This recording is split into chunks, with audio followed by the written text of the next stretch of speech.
Namaskar. Welcome to Camp Shiksha. This particular question is from IIT Advanced 2015 paper, and this question is from the section called, you can say, from halogen family. P block से जो halogen family है वहां से ही question है. ठीक है, ध्यान से सुनिएगा. तो करेक्ट स्टेटमेंट्स आपसे पूछ रहा है और ये कुछ ऑक्सो एसिड्स ऑफ क्लोरीन आपको दे रखे हैं. तो ऑक्सो एसिड्स ऑफ क्लोरीन इतनी बार रिपीटेडली ये क्वेश्चन पूछा गया कि मैं आपसे बार बार बोलूंगा, हाईली रिकमेंडेड है मेरी तरफ से कि इन तीनों के बल्कि इन चारों के स्ट्रक्चर्स आपको आने चाहिए. अगर आप सबकी हाइब्रिडेशन निकालोगे ना, सबकी हाइब्रिडेशन आपकी क्या आएगी? sp3 आएगी. तो ये भी sp3, ये भी sp3, ये भी sp3, ये भी sp3. कैसे निकालोगे हाइब्रिडेशन? कैसे निकालोगे? Number of valence electron chlorine के साथ plus number of monovalent 1 divide by 2. This will give you कितना? 4 का मतलब sp3 हाइब्रिडाइज. तो सब sp3 हाइब्रिडाइज है और सबके स्ट्रक्चर्स आपको टिपिकली बनाने आना चाहिए. जैसे अगर मैं बात करूं आपसे HClO4 का स्ट्रक्चर, तो HClO4 का स्ट्रक्चर अगर आप मेरे से बात करोगे तो this will come out to be कितना? ये ऐसा कुछ होगा. इसने 4 बॉन्ड बना रखे हैं, टेट्राहेड्रल है. एक तो आपका हो गया जी कौन? एक तो हो गया आपका OH. ठीक है, और बाकी आपके बचे ऑक्सीजन, वो 3 ऑक्सीजन आपके यहाँ पे जुड़ जाएंगे. तो ये HClO4 का स्ट्रक्चर हो गया. सिमिलरली कोई आपसे बोले कि HClO3 का स्ट्रक्चर क्या होगा, तो सेम टू सेम स्ट्रक्चर होगा, बिल्कुल सेम स्ट्रक्चर होगा. बस ये होगा कि उसमें क्या हो जाएगा, उसमें एक ऑक्सीजन कम है. तो जो एक ऑक्सीजन कम है उस जगह पे क्या आ जाएगा? लोन पेयर आ जाएगा, क्योंकि है तो sp3 हाइब्रिडाइज. टेट्राहेड्रल तो उसे बनना ही है, तो टेट्राहेड्रल बनना है तो ये जो वेकेंट पोजीशन हुई, इस वेकेंट पोजीशन पर लोन पेयर होगा. सिमिलरली आपसे कोई पूछे HClO2, तो HClO2 का भी सेम टाइप का स्ट्रक्चर, उसमें आपके पास 2 जगह लोन पेयर आ जाएंगे क्योंकि 2 ऑक्सीजन की कमी हो गई एज कम्पेयर टू दिस. ठीक है ना, तो यू कैन से यहाँ पे डबल बॉन्ड हो जाएगा और ये हो जाएगा OH. सिमिलरली HClO की बात करोगे तो HClO आपका ऐसा कुछ दिखेगा, जिसमें अगर आप बात करोगे तो यहाँ पे 3 लोन पेयर आ जाएंगे. 1 lone pair, 2 lone pair, 3 lone pair और यहाँ पे OH. तो ये आपके पास स्ट्रक्चर आ गया. इस स्ट्रक्चर मैंने आपको बता दिया सभी के सभी sp3 हाइब्रिडाइज है. ये बेसिक स्ट्रक्चर है. इन स्ट्रक्चर्स को अगर आप देखोगे तो इनके जब कॉन्जुगेट बेस बनाओगे, तो जैसे इसका कॉन्जुगेट बेस बनाया तो इसका कॉन्जुगेट बेस क्या बनेगा? इसका कॉन्जुगेट बेस ये बनेगा. इसका कॉन्जुगेट बेस बनाया तो इसका कॉन्जुगेट बेस क्या बनेगा? इसका कॉन्जुगेट बेस ये बनेगा. और इसका कॉन्जुगेट बेस बनाया तो इसका कॉन्जुगेट बेस ये बनेगा और इसका कॉन्जुगेट बेस ये बनेगा. कॉन्जुगेट बेस मैं क्यों बता रहा हूँ? क्योंकि मेरे को एसिडिटी अगर अरेंज करने का क्वेश्चन आए, बहुत फ्रीक्वेंटली ये क्वेश्चन आता है. मैंने अभी ऑप्शंस भी नहीं पढ़े, मैं तो बस आपको इसके बारे में सब बातें बता रहा हूँ जो फ्रीक्वेंटली क्वेश्चन पूछता रहता है. तो इसके अगर आप कॉन्जुगेट बेस बनाते हो तो आपको ऐसा देखने को मिलता है कि ये जो आपका HClO4 का कॉन्जुगेट बेस है वो कितनी रेजोनेंस कर सकता है? एक बार इसके साथ कर सकता है रेजोनेंस, एक बार इस डबल बॉन्डो के साथ कर सकता है, एक बार इसके साथ कर सकता है. तो यहाँ पे 3 रेजोनेटिंग स्ट्रक्चर बन जाएंगे. यहाँ जबकि 2 ही बन पाएंगे, क्योंकि एक बार इसके साथ रेजोनेंस करेगा, एक बार इसके साथ 2 ही बन पाएंगे. यहाँ पे सिर्फ एक ही रेजोनेटिंग स्ट्रक्चर हो पाएगा, यहाँ पे एक भी नहीं हो पाएगा. तो ये क्या हो गया? ये मोस्ट स्टेबल, जहां ज्यादा रेजोनेंस होती है वो सबसे ज्यादा स्टेबल कॉन्जुगेट बेस है. और जो सबसे ज्यादा स्टेबल कॉन्जुगेट बेस प्रोवाइड करता है वो एसिड, मतलब ये वाला एसिड, वो आपका मोस्ट एसिडिक होता है. तो ये आपका मोस्ट एसिडिक है. और इन चारों में से ये उससे कम एसिडिक, ये उससे कम एसिडिक, ये सबसे कम, तो ये लीस्ट एसिडिक है. अब मैं अपने ऑप्शंस पढ़ना शुरू करता हूँ, इसमें से क्या क्या पूछा है, क्योंकि रिपीटेडली यही सब पूछता है. लोन पेयर कितने हैं, हाइब्रिडेशन क्या है, कौन एसिड ज्यादा है कौन कम है. तो देखते हैं इनमें से क्या क्या मेरे से पूछा और क्या क्या नहीं पूछा. कह रहा number of ClO bond in second and third together is 2.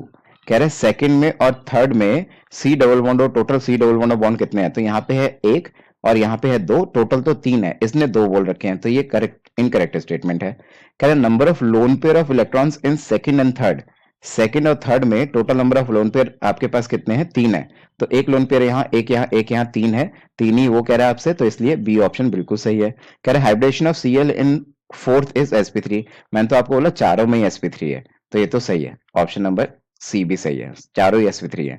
Then कह रहा है amongst the first to fourth, first से लेकर फोर्थ तक अगर आप जाओगे तो स्ट्रॉन्गेस्ट एसिड 1.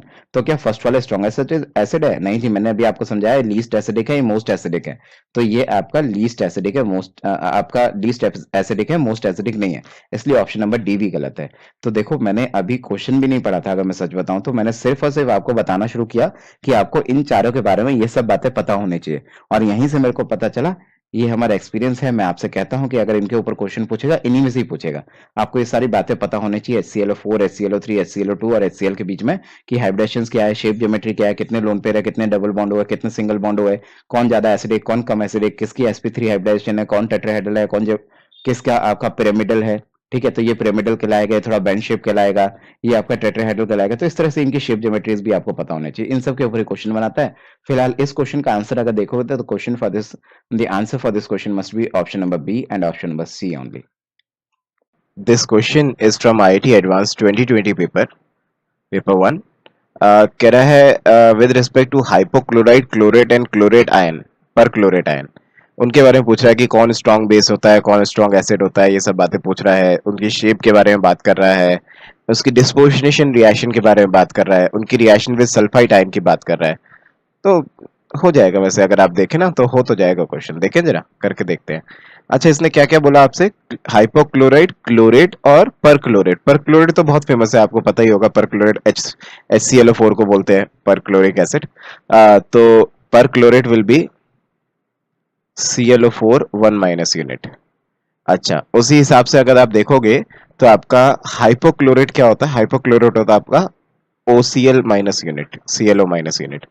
ऐसे ही आपका क्लोरेट क्या होता है, क्लोरेट होता है आपका ClO3 1 माइनस यूनिट। अब कम से कम ये तो पता ही होना चाहिए, जिस बच्चे को यही नहीं पता होगा वो आगे क्या जवाब देगा। समझ रहे हैं ना मेरी बात। तो सबसे पहले ये तो पता ही होना चाहिए आपको, इनके नाम पता होना चाहिए। अच्छा जी, इसके बाद आपसे क्या कह रहा है, इसके बाद कह रहा है कि the hypochlorite ion is the strongest base इन तीनों में से। यही तो कह रहा है ये, with respect to these three, with respect to these three आपसे आपको ये पॉइंट बताने हैं। तो hypochlorite ion is the strongest base, hypochlorite will be this thing.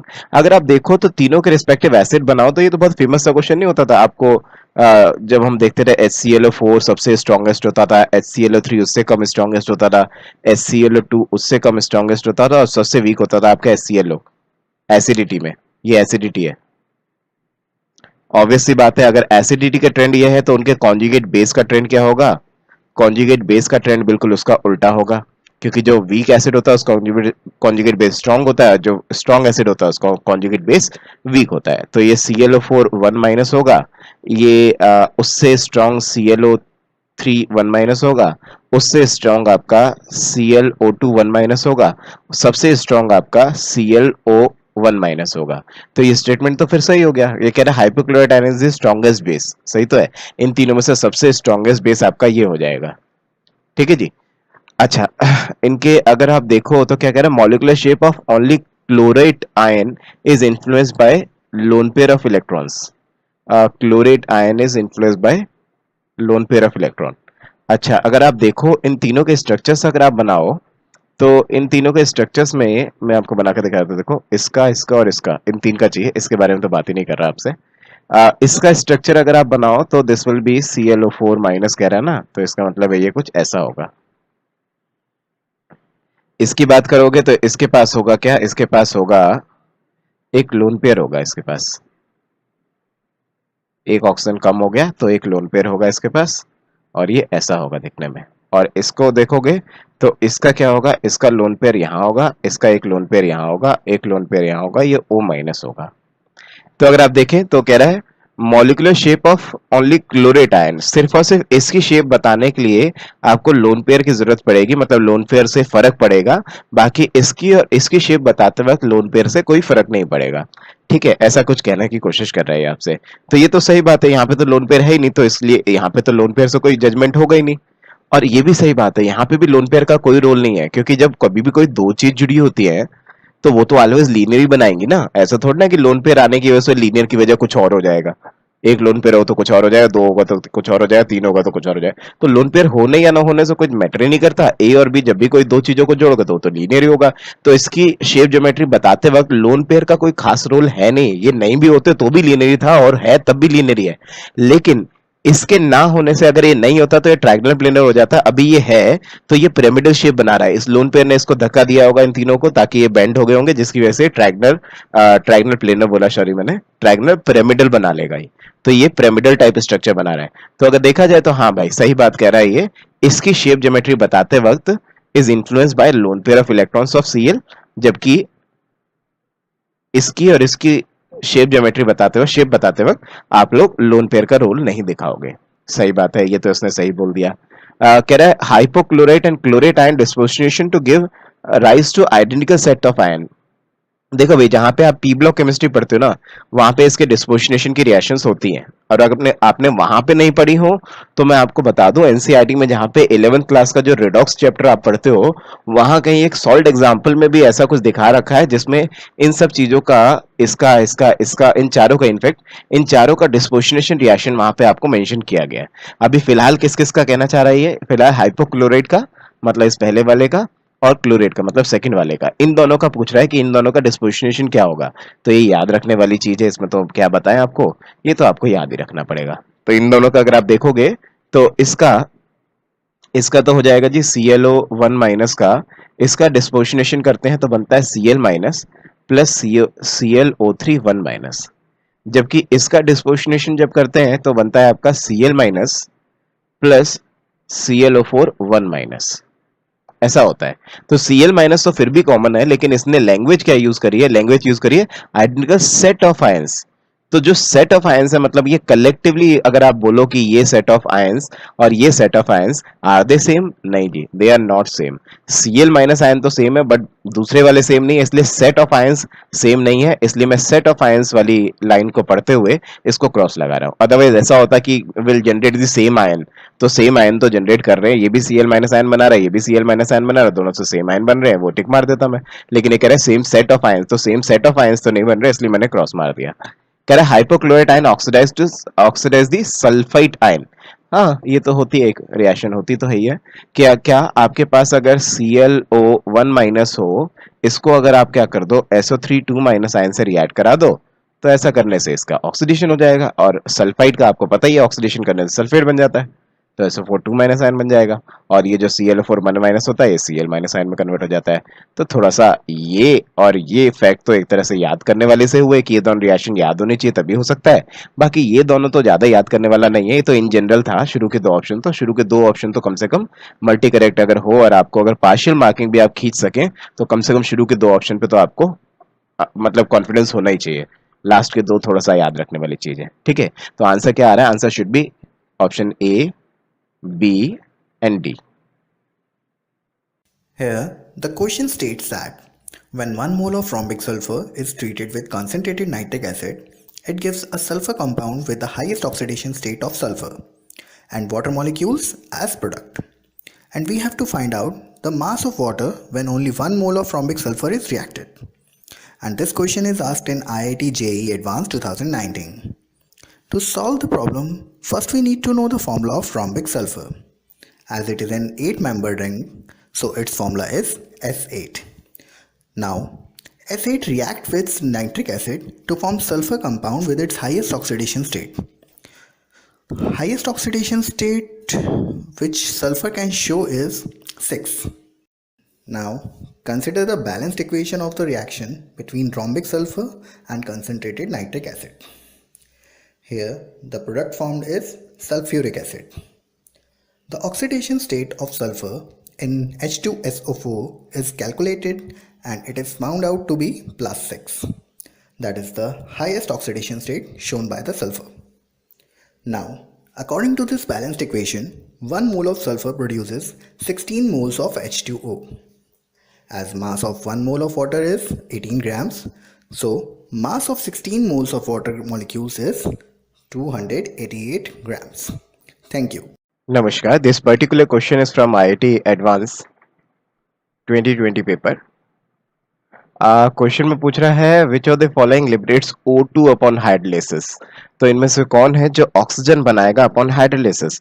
तो अगर आप देखेंगे तो आई कैन से जो इसने बोला Pb3O4, Pb3O4 को अगर आप H2O से रिएक्ट करा भी दो तो कोई रिएक्शन नहीं होगी, यहाँ कोई रिएक्शन नहीं होने वाली, H2O ऐसे रूम टेम्परेचर पे तो नहीं मिलने वाला आपको।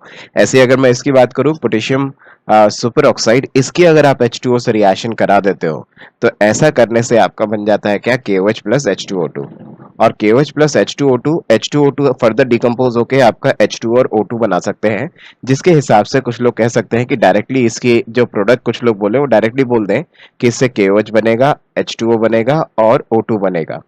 तो इसके हिसाब से आंसर शुड बी क्या बी।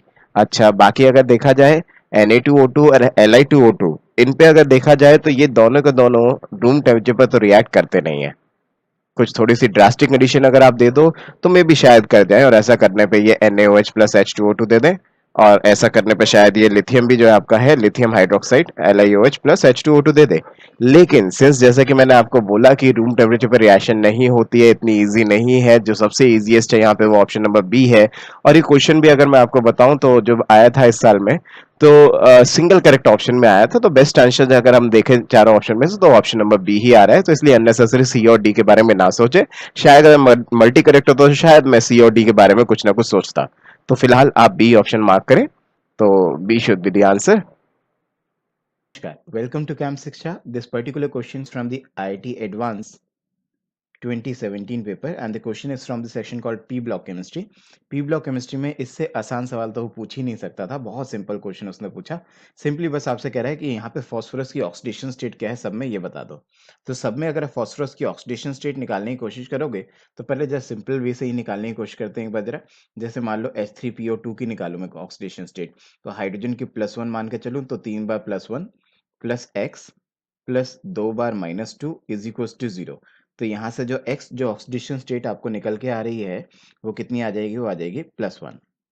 सिमिलरली अगर मैं निकालूं सेकेंड H3PO4 की, H3PO4 की भी ऐसे निकालूं 3 बार +1 प्लस एक्स प्लस 4 बार -2 इज इक्वल टू 0। यहाँ से अगर मैं निकालूंगा ऑक्सीडेशन स्टेट तो ये कितनी निकल के आ रही है, ये निकल के आ जाएगी +5। तो इसकी ऑक्सीडेशन स्टेट है +5। देन अगर मैं देखूं नेक्स्ट H3PO3 गिवन है, उसमें भी अगर मैं करूं 3 बार +1 प्लस एक्स प्लस 3 बार -2 इक्वल्स टू 0। ठीक है जी, यहाँ से अगर आप निकालोगे तो oxidation state will come out to be +3।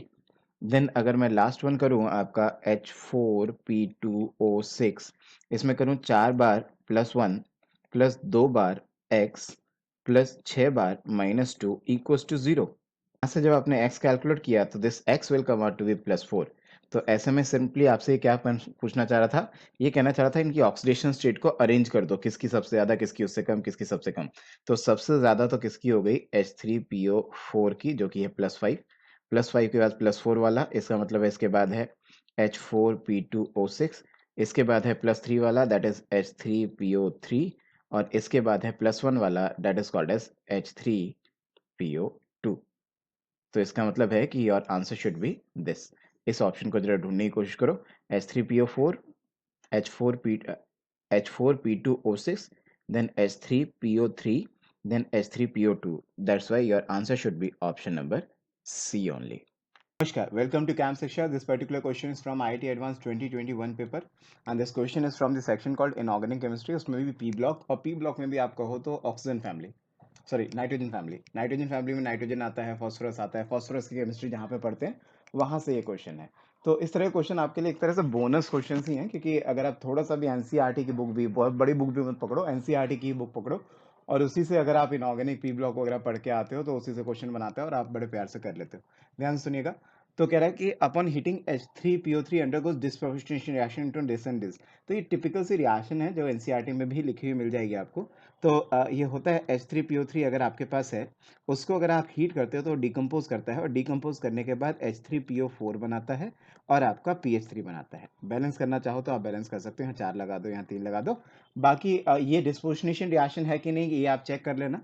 जैसे कि अगर आपको नजर आएगा ये वाला जो फॉस्फोरस है, दिस फॉस्फोरस इज एक्चुअली क्या, this phosphorus is you can से +3 ऑक्सीडेशन स्टेट, ये +3 ऑक्सीडेशन स्टेट में है।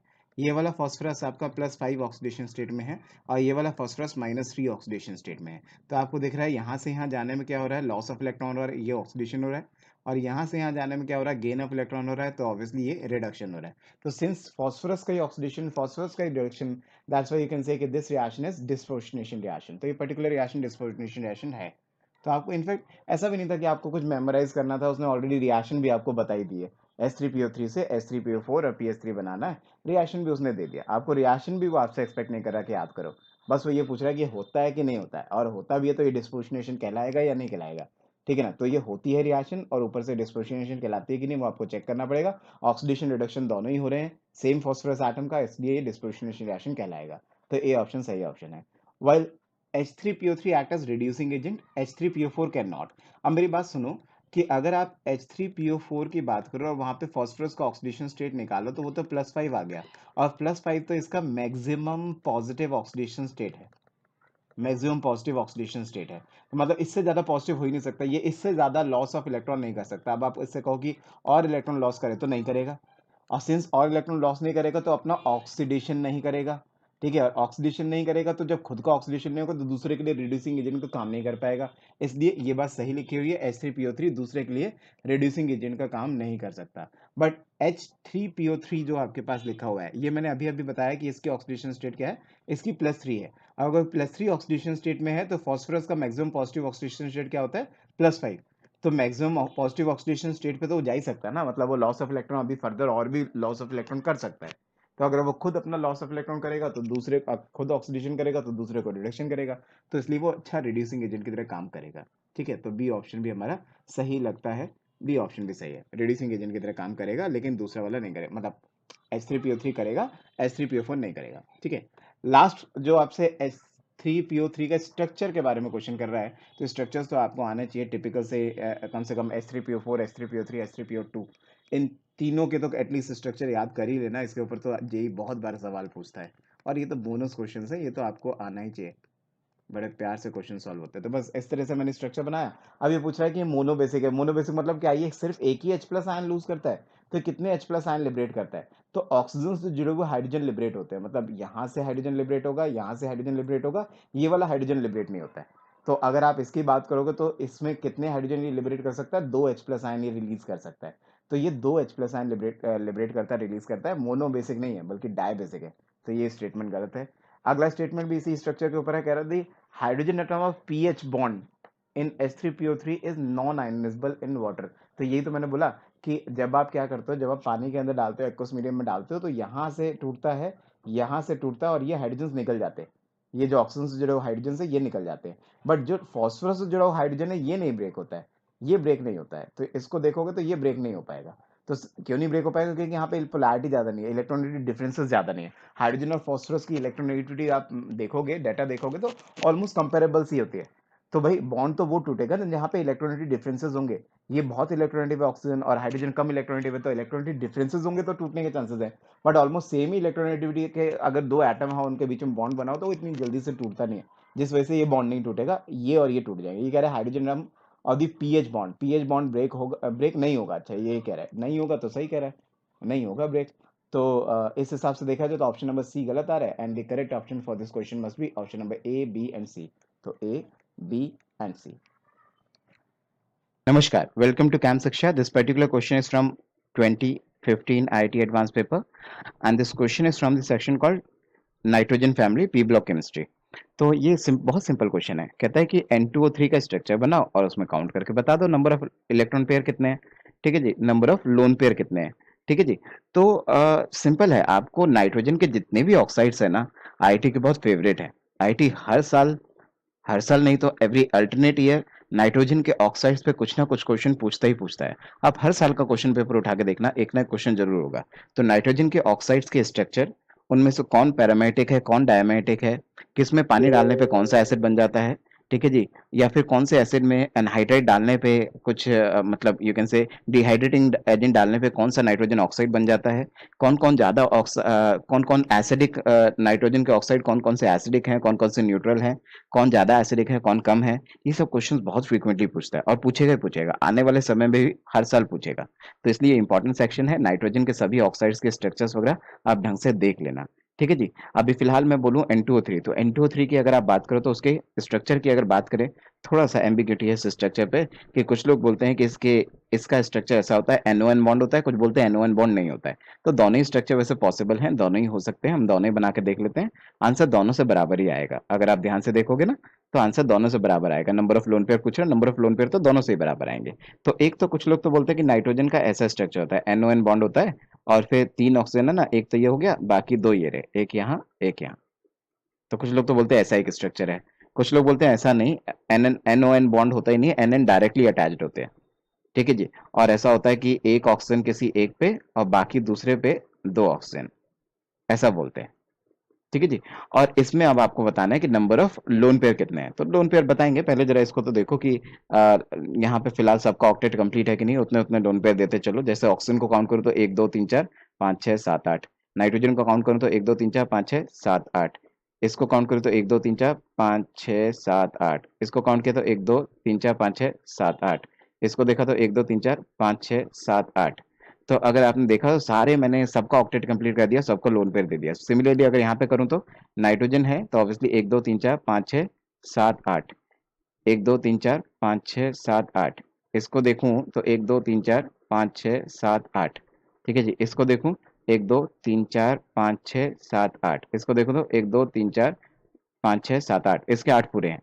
अच्छा, मैं हल्का सा मिस्टेक है इस क्वेश्चन में, वो क्या है कि भाई नाइट्रोजन कभी 4 बॉन्ड तो बनाता ही नहीं है, 3 ही बनाता है मैक्सिमम। जब भी वो 4 बनाता है तो नाइट्रोजन के पॉजिटिव चार्ज भी आता है, तो अब फिलहाल यहाँ पे एक प्लस भी आएगा। वैसे हमारे क्वेश्चन से इस बात को कोई लेना देना नहीं है, फॉर्मल चार्जेस लेकिन हमें निकालने आने चाहिए। तो फॉर्मल चार्जेस का टिपिकली फॉर्मूला भी होता है, या फिर आप ऐसे याद रखो कि नाइट्रोजन जनरली 3 बॉन्ड बनाता है, अभी 4 बना रखे हैं तो एक +1 देना पड़ेगा। ऐसी ऑक्सीजन की बात करें तो ऑक्सीजन जनरली 2 बॉन्ड बनाता है, तो इस ऑक्सीजन ने एक ही बना रखा है तो इसको एक -1 देना पड़ेगा। तो आइडियली जितने वो बनाता है उससे कम बना रखे हैं तो उतना माइनस दे दो, उससे जितने ज्यादा बना रखे हैं उतना प्लस दे दो। ऐसा करो, फॉर्मल चार्ज आपको आप रफली निकाल सकते हो। बाकी अगर आप चाहो तो टिपिकली एक फॉर्मूला भी होता है फॉर्मल चार्ज निकालने का, आपने 11th क्लास में सीखा होगा। फिलहाल क्वेश्चन ये था कि आप इसमें number of lone pair count करके बताओ कितने हैं। तो नंबर ऑफ लोन पेयर अगर आप काउंट करो तो कितना है, 1 2 3 4 5 6 7 8। और यहाँ देखो तो 1 2 3 4 5 6 7 8, 8 यहाँ भी हैं। इसका मतलब है कि मैं दोनों में से कोई भी स्ट्रक्चर अगर मैं मान लूं तो दोनों से आंसर तो बराबर ही आ रहा है, तो answer for this question must B 8। Namaskar. Welcome to Camp Shiksha. This particular question is from IIT Advanced 2017 paper, and this particular question is from the section called P block chemistry. P block chemistry से है, और majorly अगर मैं देखूं तो थोड़ा बहुत इसमें फॉस्फोरस और उसके ऑक्साइड्स का लेना देना है इस क्वेश्चन में। और थोड़ा बहुत अगर मैं देखूं तो जो ऑक्सीजन के बनने की रिएक्शन आप देखते थे, एक फेमस सी रिएक्शन होती थी, याद है आपको? जैसे कह रहा है डिकम्पोजिशन ऑफ KClO3। तो KClO3 का डिकम्पोजिशन बहुत फेमस रिएक्शन होती थी, ये प्रिपरेशन ऑफ O2 में हम पढ़ते थे। तो ये टिपिकली O2 बनाने के काम आती थी ये रिएक्शन। तो यहाँ से O2 गैस निकलेगी, इसी को बोल रहा है ये W। देखो MnO2 की प्रेजेंस में, MnO2 क्या है, कैटलिस्ट का काम करता था इस रिएक्शन में, MnO2। ठीक है, MnO2 कैटलिस्ट का काम करता था इस रिएक्शन में, और W जो बनता था वो आपका यहाँ से कौन बनेगा, O2। तो W तो पकड़ में आ गया। फिर कह रहा है excess of W react with white phosphorus. White phosphorus के साथ P4 के साथ अगर आप एक्सेस ऑफ O2 को रिएक्ट कराओगे तो ये तो बच्चा बच्चा जानता है, P4O10 बन जाएगा। P4O10 बना, जिसको इसने X नाम दिया। ठीक है जी। इसके बाद कह रहा है जो P4O10 है, इसको अगर आपने HNO3 से रिएक्शन करा दिया, ये क्या करा दिया, ये देखो जरा, बहुत इंपॉर्टेंट है। हाँ, P4O10 एक्चुअली में डिहाइड्रेटिंग एजेंट भी होता है, आपको शायद पता हो तो। डिहाइड्रेटिंग एजेंट मतलब इसको सुखा देगा, इसमें से पानी निकाल देगा। तो डिहाइड्रेटिंग एजेंट क्या करता है, पानी खींच लेगा इसमें से। और एक बैक रिएक्शन शायद आपने जरूर सुनी होगी कि N2O5 को अगर आप पानी डाल दो तो N2O5 में पानी डालने से HNO3 बन जाता है। इस वजह से N2O5 को अगर आपने सुना हो तो एनहाइड्राइड ऑफ नाइट्रिक एसिड भी बोला जाता है। ये नाइट्रिक एसिड का सूखा है, इसमें अगर पानी डाल दोगे तो ऐसा करने पे HNO3 बन जाता है। तो अगर HNO3 में से पानी निकाल लोगे तो इससे क्या बन जाएगा, इससे N2O5 बन जाएगा। तो यहाँ से N2O5 भी पकड़ में आ गया। तो ये रिएक्शन बहुत फेमस सी रिएक्शन होती थी, HNO3 की रिएक्शन P4O10 के साथ। तो ऐसा करने से ये N2O5 बना देता था, और साइड प्रोडक्ट क्या बनता था, HPO3। ये Z है हमारा। अब पकड़ लेते जरा, पूरा पैराग्राफ सॉल्व हो गया। ठीक है जी, बहुत बेसिक सी रिएक्शन है, आपको सिंपल सिंपल सी रिएक्शन एनसीईआरटी बेसिस पे भी अगर आप याद कर लोगे इनऑर्गेनिक केमिस्ट्री तो भी आपका काफी है। ठीक है, तो देखते हैं जरा क्या क्या कह रहा है ये कह रहा है कि W और X कौन है, W और X कौन है। W है O2 और X है P4O10। O2 और P4O10, ये आ गया ऑप्शन नंबर सी। Y और Z कौन है, Y है N2O5 और Z है HPO3। N2O5 और HPO3, ऑप्शन नंबर बी। तो यहाँ का ऑप्शन हो गया ऑप्शन नंबर सी, यहाँ का करेक्ट ऑप्शन हो गया ऑप्शन नंबर बी। नमस्कार, वेलकम टू कैंप शिक्षा। This particular question is from IIT Advanced 2017 paper, and this question is from the section called, you can say, P block chemistry and थोड़ा बहुत D block chemistry। P block और D block के कुछ elements they रखे हैं, उनके oxides बना रखे हैं, और पूछ रखा है कि इनमें एम्फोटेरिक कौन कौन है। तो एम्फोटेरिक कौन कौन है वो आपसे पूछा गया है, क्रोमियम है, Be है, SN है, ये सब आपको दे रखे हैं। अच्छा ठीक है, एक देखो, ये तो मेरे को देखते ही पता लग रहा है, आप इस बात को बिल्कुल ना भूलें, ये तो बहुत फेमस बात है कि NO और N2O, ये दो तो ऐसी फेमस चीज है जिसको तो आप कभी मत भूलना। ये दोनों क्या होते हैं, ये दोनों न्यूट्रल ऑक्साइड होते हैं, और न्यूट्रल होते हैं तो ये एम्फोटेरिक नहीं होते हैं। ठीक है जी, तो ये तो न्यूट्रल है, इसके ऊपर तो कभी कमेंट करना ही मत। ठीक है, दूसरी बात, अगर मैं आपको बताऊं तो एक छोटा सा ट्रिक अगर मैं आपको बताऊं तो आप याद रखना, सब जन की आस सुनो प्रभु अल्लाह। तो अगर मैं आपसे बताऊं, सब जन की आस सुनो प्रभु अल्लाह, इनफैक्ट ऐसा भी बोल सकते हैं, सब जन की आस सुना करो प्रभु अल्लाह, आस सुना करो प्रभु अल्लाह। तो ये क्या है, एक छोटी सी ट्रिक है जिससे मैं आपको ये याद कराने की कोशिश कर रहा हूँ कि कौन कौन से एलिमेंट्स हैं जिनके ऑक्साइड्स आपके एम्फोटेरिक होते हैं। तो Sb एंटीमनी, जिंक का ऑक्साइड, आर्सेनिक का ऑक्साइड, टिन के ऑक्साइड, क्रोमियम के ऑक्साइड्स, लेड के ऑक्साइड और एल्यूमिनियम के ऑक्साइड। तो ये रफली मैंने आपको कुछ याद कराया कि इन सब के ऑक्साइड्स कैसे होते हैं, इन सब के ऑक्साइड्स आपके एम्फोटेरिक इन नेचर होते हैं। तो देखें जरा, इन सब में से कोई कोई पाया जा रहा है क्या यहाँ? हाँ जी, पाया जा रहा है। अच्छा, क्रोमियम का मैं आपको बता दूं, क्रोमियम जो मैंने यहाँ पे लिखा है, इस क्रोमियम का I am talking about Cr2O3। Cr2O3 amphoteric होता है, लेकिन जैसा कि यहाँ पे CrO लिखा हुआ है, CrO आपका बेसिक इन नेचर होता है। तो उस हिसाब से अगर मैं देखूं तो ये ऑप्शन भी कट गया, ये तो बेसिक है, ये तो कट गया, यहाँ न्यूट्रल वाला आ गया, ये भी कट गया। इन दोनों को जरा चेक कर लेते हैं। इन दोनों में से अगर मैं देखने की कोशिश करूँ तो ये दोनों ही ऑप्शन मेरे को लग रहा है सही पहुंच जाएंगे, कि यहाँ पे क्रोमियम का ऑक्साइड है, Be का ऑक्साइड है, टिन के ऑक्साइड्स हैं, दोनों दोनों ही आपके एम्फोटेरिक होते हैं। जिंक का ऑक्साइड्स है, एल्यूमिनियम का ऑक्साइड है, लेड के दोनों ऑक्साइड है, दोनों ही एम्फोटेरिक होते हैं। तो इस हिसाब से अगर देखा जाए तो option A and option D both are correct options. ठीक है, तो ये छोटी सी ट्रिक से आप जरा ऑक्साइड्स को याद रखना, एम्फोटेरिक ऑक्साइड्स को। बाकी हाँ, इन्हें कभी मत भूलना, ये बहुत इंपॉर्टेंट है। न्यूट्रल ऑक्साइड्स तो बहुत बार पूछ सकता है, और अपनी पूरी ऑर्गेनिक केमिस्ट्री में, सॉरी पूरी इनऑर्गेनिक केमिस्ट्री में हमारे जो न्यूट्रल ऑक्साइड्स है वो बहुत लिमिटेड ही हैं, जैसे कि NO है, N2O है, और कहीं कहीं पे पानी H2O को भी न्यूट्रल ऑक्साइड में काउंट कर लेता है। ठीक है जी, तो कुछ न्यूट्रल ऑक्साइड्स को जरूर याद रखना, हो सकता है आने वाले समय में वो भी पूछ ले आपसे।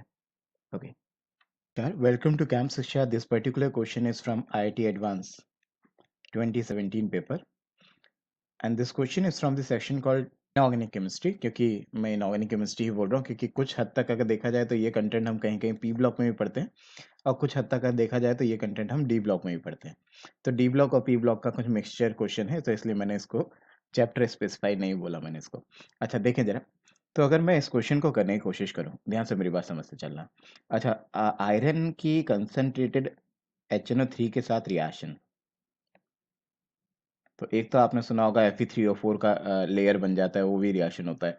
एक अगर मैं बोलूं तो सिंपल सा रिएक्शन ये भी कह सकते हो आप कि इस आयरन का नाइट्रेट बन जाए, साथ में पानी बने, और साथ में NO2 गैस रिलीज करे, तो इससे तो NO2 गैस रिलीज होगी।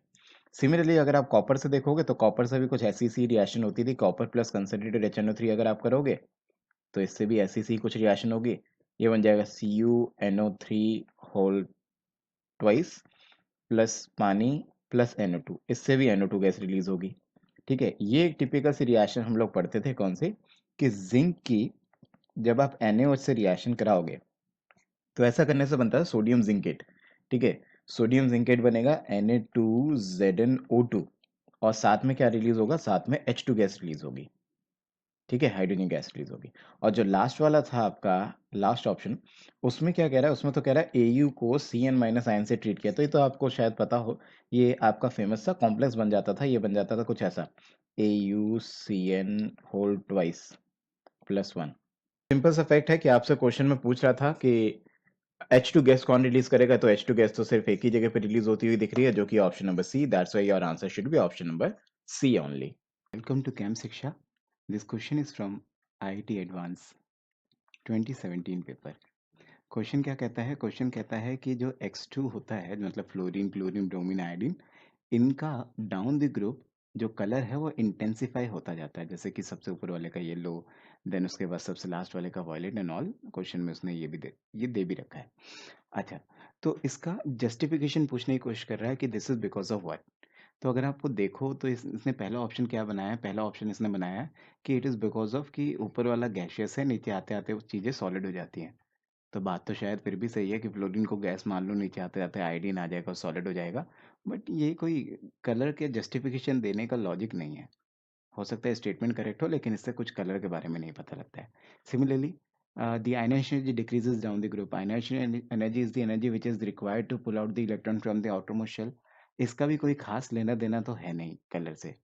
लेना देना मेरे का हाँ, इससे लेना देना है, पाई स्टार और सिग्मा स्टार से, होमो ल्यूमो से। इनसे लेना देना पूरा-पूरा है। क्योंकि इलेक्ट्रॉनिक ट्रांज़िशन जब होते हैं एक शेल से दूसरी शेल में जब जंप मारता है, उस वक़्त कलर का लेना देना है, उस वक़्त कलर का सीधा-सीधा लॉजिक है कि इलेक्ट्रॉन जब एक शेल से दूसरी शेल में जंप मारेगा, ऊपर से फिर से नीचे आएगा, तो ऐसे में कुछ एनर्जी रिलीज़ करेगा, जो एनर्जी रिलीज़ करेगा उसका कुछ ना कुछ लैम्ब्डा होगा। जो लैम्ब्डा होगा वो अगर विज़िबल रीजन में लाई कर रहा होगा तो आपको कलर नज़र आएगा। सिंपल सा फैक्ट ये है। तो अच्छा ये क्या कह रहा है सिग्मा स्टार, पाई स्टार, उसके बाद आपसे होमो ल्यूमो की बात कर रहा है, तो बहुत सारे बच्चों को तो यही नहीं पता होता ये सब कह क्या रहा है। Sigma star, pi star, HOMO LUMO ये सब है क्या? तो मैं आपको एक बार ज़रा इसके बारे में बता दूँ, जैसे मॉलिक्यूलर ऑर्बिटल थ्योरी में आपने सुना होगा कि इलेक्ट्रॉन्स की फिलिंग करते हैं सिग्मा 1 है, सिग्मा स्टार 1 है, सिग्मा 2 है, सिग्मा स्टार 2 है। ऐसे मान लो F2 की मैंने फिलिंग करी और मैंने कुछ इस तरह का डायग्राम देखा। तो इस तरह के डायग्राम में ये अगर आप ध्यान से देखो तो ये जो नीचे की चीज़ है, ये जो फिलिंग वाले इलेक्ट्रॉन्स हैं, जहाँ पे इलेक्ट्रॉन भरे हुए हैं, मतलब जहाँ पे इलेक्ट्रॉन भरे हुए हैं, उन सबको पकड़ो। ये सब वो हैं जो फ़िल्ड हैं, ये फ़िल्ड ऑर्बिटल्स हैं। तो इनको क्या बोलते हैं? इनको बोलते हैं field molecular orbitals, occupied molecular orbitals you can से। तो इनको बोलते हैं ऑक्यूपाइड मॉलिक्यूलर ऑर्बिटल्स, ठीक है जी? और जितने भी खाली वाले ऑर्बिटल्स होते हैं, ऊपर जो खाली वाले रह जाएँगे, उनको बोलते हैं क्या? उनको बोलते हैं अनऑक्यूपाइड मॉलिक्यूलर ऑर्बिटल्स। अब इसमें होता क्या है, जो फ़ील्ड वाले हैं, उसमें सबसे ऊपर वाला, फ़ील्ड वालों में सबसे ऊपर वाला, उसे क्या बोलते हैं? उसे बोलते हैं हाईएस्ट ऑक्यूपाइड मॉलिक्यूलर ऑर्बिटल। मतलब कि वो किनकी बात कर रहा है? वो इन इलेक्ट्रॉन्स की बात कर रहा है, इन ऑर्बिटल्स की बात कर रहा है। तो फ़ील्ड वालों में जो भी सबसे ऊपर वाले होंगे, उसको हमेशा बोलेंगे क्या? HOMO, that is highest occupied molecular orbital. और एम्प्टी वाले में इससे ऊपर और भी ऑर्बिटल्स अगर होंगे तो होंगे। एम्प्टी वाले में जो सबसे नीचे वाला होगा, हो सकता है कि इससे ऊपर भी ऑर्बिटल्स होते होंगे, मॉलिक्यूलर ऑर्बिटल्स, उसमें जो सबसे नीचे वाला होगा वो क्या होगा? वो होगा lowest unoccupied molecular orbital, that is called as LUMO. तो ये एक तरह से देखा जाए तो ये मेरा क्या है, ये ऑर्बिटल ल्यूमो का काम कर रहा है यहाँ पे, और ये वाले ऑर्बिटल्स मेरे होमो का काम कर रहे हैं। तो जस्ट मैंने जैसे कि अभी अभी बोला आपसे कि जब इलेक्ट्रॉन्स आपके क्या है, एक ऑर्बिटल से दूसरे ऑर्बिटल में, एक शेल से दूसरे शेल में जंप करते हैं, तो ऐसे में क्या है, ऐसे में कलर का लेना देना होता है। मैंने आपको अभी बोला कि इस जंपिंग का जो है सीधा सीधा कुछ ना कुछ एनर्जी होगा जब एक एक शेल से दूसरी शेल में, या एक लेवल से दूसरे लेवल में, जैसे यहाँ पे ऑर्बिटल्स की बात करूँ, मॉलिक्यूलर ऑर्बिटल्स, एक ऑर्बिटल से दूसरे ऑर्बिटल में अगर इलेक्ट्रॉन जंप मारेगा, तो यहाँ पे कुछ ना कुछ एनर्जी एब्जॉर्ब या एनर्जी रिलीज होगी, जिसका कुछ लैम्डा होगा, वो लैम्डा अगर विजिबल रीजन में लाई कर रहा होगा, तो आपको कलर नजर आएगा। तो सिंपल सा फैक्ट ये है कि ये इलेक्ट्रॉन अगर जंप करके यहाँ पहुंच जाए, यहाँ का इलेक्ट्रॉन जंप करके वापस नीचे आ जाए, ऐसा करने में जो एनर्जी रिलीज हो रही होगी, उसका लैम्डा अगर विजिबल रीजन में लाई कर रहा है, तो आपको कलर नजर आता है। तो ये लॉजिक बिल्कुल सही है कि इलेक्ट्रॉन्स का ट्रांजिशन जब होमो से ल्यूमो में होता है, होमो से ल्यूमो में होता है, तो उस वक्त आपको कलर नजर आता है। ठीक है जी। सिमिलरली जैसे कि यहाँ पे दिखा रखा है, देखो ये ऑप्शन भी सही है। पाई स्टार से सिग्मा स्टार में इलेक्ट्रॉन जा रहे हैं, पाई स्टार से सिग्मा स्टार या सिग्मा स्टार से पाई स्टार। जैसे कि आपको दिख रहा है, देखो ये पाई स्टार ऑर्बिटल्स है और ये सिग्मा स्टार ऑर्बिटल है। तो इलेक्ट्रॉन कहाँ से कहाँ जंप मारेगा? पाई स्टार से सिग्मा स्टार में, और सिग्मा स्टार से पाई स्टार में, ऊपर नीचे यहाँ पे जंप मार सकता है। जिसकी वजह से क्या है, जिसकी वजह से ये जंपिंग करने की वजह से आपको कलर नजर आएगा। तो कलर नज़र आने का लॉजिक क्या हो सकता है? एक ये भी लॉजिक हो सकता है, एक ये भी लॉजिक हो सकता है। तो ये तो कलर आने के लॉजिक हैं। इन 2 ऑप्शन का कलर आने से लेना-देना है, बाकी 2 ऑप्शन का तो कलर आने से लेना-देना ही नहीं था। अब आ जाते हैं इस बात पे, तो ये बात बिल्कुल करेक्ट लिखी हुई है। जैसे-जैसे अगर आप देखो, तो जैसे-जैसे आप फ्लोरीन, क्लोरीन, ब्रोमीन, आयोडीन पे जाओगे, तो ये बात आई होप आपको पता हो कि जैसे-जैसे हम नीचे जाते हैं, वैसे-वैसे एनर्जी गैप्स जो होते हैं, शेल के बीच में या ऑर्बिटल्स के बीच में, वो कम होते चले जाते हैं। मतलब यहाँ पे अगर आप देखो तो 2s 2p के बीच में जो एनर्जी गैप होगा वो ज़्यादा होगा। फिर आपका 3s 3p के बीच में एनर्जी गैप उतना नहीं होगा जितना कि ऊपर वाले में था। बल्कि 4s 4p के बीच में तो एनर्जी गैप और भी कम हो जाएगा। बल्कि 5s और 5p के बीच में तो एनर्जी गैप और भी कम हो जाएगा।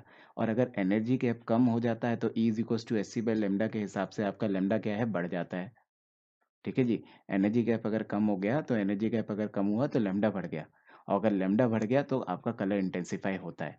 तो ये लॉजिक बिल्कुल सही है। आपका टॉप टू बॉटम आने में जो एनर्जी गैप है होमो ल्यूमो का, वो डिक्रीज हो जाएगा, और या फिर आप कह लो पाई स्टार और सिग्मा स्टार का एनर्जी गैप डिक्रीज हो जाएगा, जिसकी वजह से आपका क्या होगा, जिसकी वजह से आपकी एनर्जी डिक्रीज हो जाएगी, मतलब एनर्जी गैप डिक्रीज हो गया ऑब्वियसली, तो लेमडा इंक्रीज हो जाएगा। अगर लेमडा इंक्रीज हो जाता है तो ये मैं आपको एक एडिशनल बात बता रहा हूँ, अगर लेमडा इंक्रीज हो जाता है तो आपका कलर इंटेंसिफाई होता है, येलो से वॉयलेट रेंज में वो जाएगा। इट मीन्स कि सी ऑप्शन और D option both option are correct, तो you can go for C and D option. अच्छा क्वेश्चन है, आपको इस तरह से डीप नॉलेज अगर हो तो ही आप एडवांस के क्वेश्चंस को क्रैक कर सकते हैं बच्चे।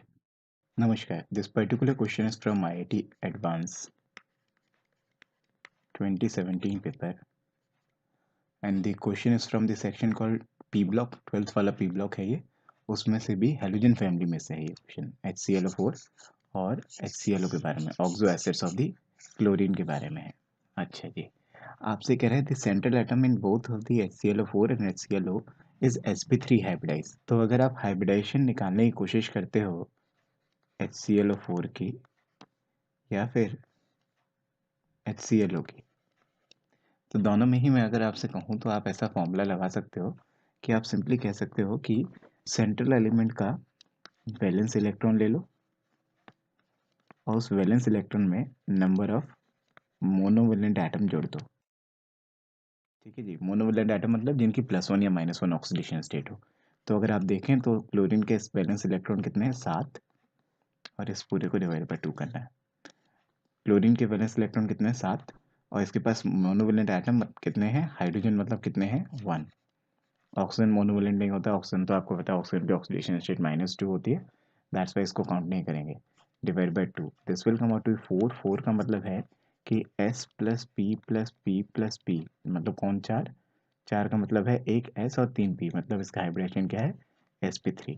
तो यहाँ से इसका हाइब्रिडेशन sp3 आता है। सिमिलरली अगर आप देखोगे HClO का, इसमें भी आप देखोगे तो वही वाला formula, valence electron plus number of monovalent atom divide by 2। तो वैलेंस इलेक्ट्रॉन क्लोरीन के हैं 7, मोनोवेलेंट एटम तो इसमें अभी भी 1 है, डिवाइड बाय 2 करके अभी भी 4 आ रहा है, 4 के हिसाब से अभी भी हाइब्रिडेशन sp3 आएगा। तो स्टेटमेंट 1 तो करेक्ट है कि दोनों का हाइब्रिडेशन sp3 है। Statement 1 is correct. Okay, now इसी बेसिस पे आप इनके स्ट्रक्चर्स भी बना सकते हो। अगर आप देखोगे तो अगर आपने फॉर एग्जांपल इसका स्ट्रक्चर बनाया HCl4 का, तो sp3 हाइब्रिडेशन होने के हिसाब से चार तरफ से जुड़ा होना चाहिए, टेट्राहेड्रल होना चाहिए। ऐसी HCl3 भी, HCl भी, ये भी चार तरफ से जुड़ा होना चाहिए। लेकिन अगर आप देखोगे इसके पास 4 ऑक्सीजन है, तो इसको तो सबको एक एक ऑक्सीजन दे दिया। एक हाइड्रोजन है तो किसी एक ऑक्सीजन को हाइड्रोजन दे दिया, बाकी जो ऑक्सीजन है उनको डबल बॉन्ड बना दिया। ये हो गया इसका स्ट्रक्चर। इसका स्ट्रक्चर बनाओगे तो इसके स्ट्रक्चर में एक ऑक्सीजन है, उसके पास हाइड्रोजन भी होगा, एक OH तो लगाना ज़रूरी है ही है, बाकी 3 जगह पे कुछ भी नहीं है। HClO का स्ट्रक्चर पूरा हो चुका है। तो जो ये बाकी बची हुई जगह हैं, ये बाकी बची हुई जगहों पे क्या होगा, एक लोन पेयर आपके पास यहाँ होगा, एक लोन पेयर आपके पास यहाँ होगा, और एक लोन पेयर आपके पास यहाँ होगा। तो सबसे पहले आप क्या करा करो, हमेशा हाइब्रिडेशन निकाला करो sp3। sp3 के हिसाब से इसको टेट्राहेड्रल होना चाहिए, इसको टेट्राहेड्रल होना चाहिए। तो मैंने क्या किया, Cl को बीच में रख के इसको चार तरफ से जोड़ने की कोशिश करी, तो ये तो चारों तरफ से जुड़ गया, डबल बॉन्ड आ गए 3, और एक OH आ गया। इसको मैंने चार तरफ से जोड़ा तो एक तो OH लगा, बाकी 3 जगह पे कुछ भी नहीं था तो लोन पेयर लगा दिया। तो ये इसका स्ट्रक्चर हो गया, ये इसका स्ट्रक्चर हो गया। अगर आपको ये कह रहे हैं HClO4 is more acidic than HClO because of the resonance stabilization, सही बात है। अगर आप इसकी एसिडिटी के ऊपर कमेंट करने की कोशिश करो तो एसिडिक कौन ज़्यादा एसिडिक होता है, आप ऐसा कह सकते हो कि इसका कॉन्जुगेट बेस बना के देखो, मतलब इसका हाइड्रोजन निकाल दो, हाइड्रोजन निकालने के बाद जो बना उसके बारे में बात करो कि क्या वो बहुत ज़्यादा स्टेबलाइज चीज़ है। हाँ जी, वो स्टेबलाइज चीज़ तो है, क्योंकि उसमें रेजोनेंस हो सकती है। ऐसे करके इस ऑक्सीजन के साथ भी रेजोनेंस हो सकती है, इस वाले के साथ भी हो सकती है, इस वाले के साथ भी हो सकती है। तो इसमें क्या है, ये रेजोनेंस स्टेबलाइज है। तो सिंस ये रेजोनेंस स्टेबलाइज है तो इस कारण की वजह से ये मोर एसिडिक है, जबकि इस तरह की रेजोनेंस इसके कॉन्जुगेट बेस में तो हो ही नहीं पाएगी। इसका कॉन्जुगेट बेस बनाओगे तो इसका कॉन्जुगेट बेस तो सिर्फ और सिर्फ इतना बनेगा, तो इसमें तो कोई रेजोनेंस हो ही नहीं पाएगी, है ना जी। तो इसमें रेजोनेंस की वजह से इसका कॉन्जुगेट बेस स्टेबलाइज हो रहा है, इस कारण की वजह से अच्छा खासा एसिडिक है। तो स्टेटमेंट नंबर बी भी करेक्ट है। स्टेट नंबर सी का क्या कह रहा है, HClO4 बनता है जब रिएक्शन होती है क्लोरीन और H2O की। ये एक याद रखने वाली रिएक्शन है, आपको याद होनी चाहिए, पी ब्लॉक केमिस्ट्री में NCERT में रिएक्शन है। तो अगर आप Cl2 और H2 को रिएक्शन कराते हो तो ऐसा करने से HCl और HClO बनता है, ये बनता है। लेकिन ये तो कह रहा है HClO4 बनता है, तो ये गलत है, ये गलत कह रहा है। HClO4 नहीं बनता है, तो स्टेटमेंट नंबर सी गलत है, तो सी ऑप्शन गलत है जी। लास्ट कहता है conjugate base of HClO4 is weaker base than H2O। बना के देख लेते हैं जी। अब देखो जी, आपको पता है HClO4 और पानी में से कौन अच्छा एसिड होगा, कौन बुरा एसिड होगा। तो ये तो आपको सबको ही पता है कि HClO4 स्ट्रॉन्ग एसिड होगा इसका बेटा पानी। भाई पानी से तो ज़्यादा ही एसिडिक होगा ना, और पानी इसके सामने वीक एसिड होगा। तो अगर आप दोनों को कॉन्जुगेट बेस बनाओगे तो इसका कॉन्जुगेट बेस कौन बनेगा, इसका कॉन्जुगेट बेस बनेगा Cl4 माइनस, और इसका कॉन्जुगेट बेस कौन बनेगा, OH माइनस। तो कॉन्जुगेट बेस क्या होता है, कॉन्जुगेट बेस होता है कि सबका इसका हाइड्रोजन निकाल दो, एक हाइड्रोजन यहाँ से, एक हाइड्रोजन यहाँ से निकाल दिया, तो इसने हाइड्रोजन लॉस किया तो ये कॉन्जुगेट बेस बना, इसने हाइड्रोजन लॉस किया तो ये कॉन्जुगेट बेस बना। अब ये बात हमेशा पक्का है कि जब भी कभी आपके स्ट्रॉन्ग एसिड होगा कॉन्जुगेट बेस हमेशा वीक होगा, और अगर आपके पास वीक एसिड होगा तो कॉन्जुगेट बेस स्ट्रॉन्ग होता है, इससे जस्ट उल्टा होता है। तो अगर आप देखोगे तो मैं ऐसा बोल सकता हूँ कि सिंस यहाँ पे स्ट्रॉन्ग एसिड है तो ये वीक बेस होगा, सिंस ये वीक एसिड है तो इसका कॉन्जुगेट बेस स्ट्रॉन्ग बेस होगा। तो इसने क्या बोला, पढ़ लेते हैं एक बार। कह रहा है conjugate base of HClO4 is weaker then H2 base of H2O। सही है कि इसका HClO4 का जो कॉन्जुगेट बेस है वो वीक है, और H2O का जो कॉन्जुगेट बेस है वो स्ट्रॉन्ग है। तो सही तो है, सही स्टेटमेंट बोला है इसने। तो सिंपल सी बात, सिंपल सा फैक्ट है कि अगर एसिड स्ट्रॉन्ग हो तो कॉन्जुगेट बेस वीक होगा, और अगर वीक एसिड होगा तो उसका कॉन्जुगेट बेस स्ट्रॉन्ग होगा। तो सिंपल सा कॉन्सेप्ट है। तो सिंपली आप कह सकते हो ऑप्शन नंबर डी भी सही है। तो अगर हम जाएं तो ऑप्शन नंबर सी गलत था, बाकी जो करेक्ट ऑप्शंस हैं those are option A, option B and option D. The order of the oxidation state of the phosphorus atom in the H3PO2, H3PO4, H3PO3 and H4P2O6. These all are the oxy acids of phosphorus atom, and in this we need to find the oxidation state of each phosphorus atom in each of the oxo acids. So this is a mixture of two concepts, the concept of oxo acids of phosphorus atom and the second of how to find an oxidation state we have learnt in the redox reaction chapter. So first we will find the oxidation state of H3PO2 in this case. H3PO2 in this case. We know this one hydrogen atom always carry +1 charge and one oxygen atom always carry -2 charge. Here if one hydrogen atom has +1 charge तो हमारे पास 3 hydrogen atoms हैं, तो 3 hydrogen atoms के पास +3 charge होगा। Let us assume कि phosphorus पे +x charge है, तो इसको यहाँ पे +x लिख लिया। अगर एक ऑक्सीजन एटम पे -2 चार्ज है तो दो ऑक्सीजन एटम पे +2 × -2 इतना चार्ज होगा दो ऑक्सीजन एटम पे, और इस पूरे मॉलिक्यूल पे जो चार्ज है वो 0 है, तो हम इस पूरे चार्ज को इक्वेट कर देते हैं 0 से। तो 3 + x - 4 = 0, x - 1 = 0, so x = 1। तो H3PO2 में हमारे पास फॉस्फोरस पे +1 ऑक्सीडेशन है। अब हम फाइंड करेंगे H3PO4 का। एक हाइड्रोजन एटम पे +1 चार्ज है, एक ऑक्सीजन एटम पे -2 चार्ज है, और एक फॉस्फोरस एटम पे हमने +x चार्ज एज्यूम कर लिया। अगर एक हाइड्रोजन एटम पे +1 चार्ज है तो 3 हाइड्रोजन एटम पे 3 चार्ज होगा।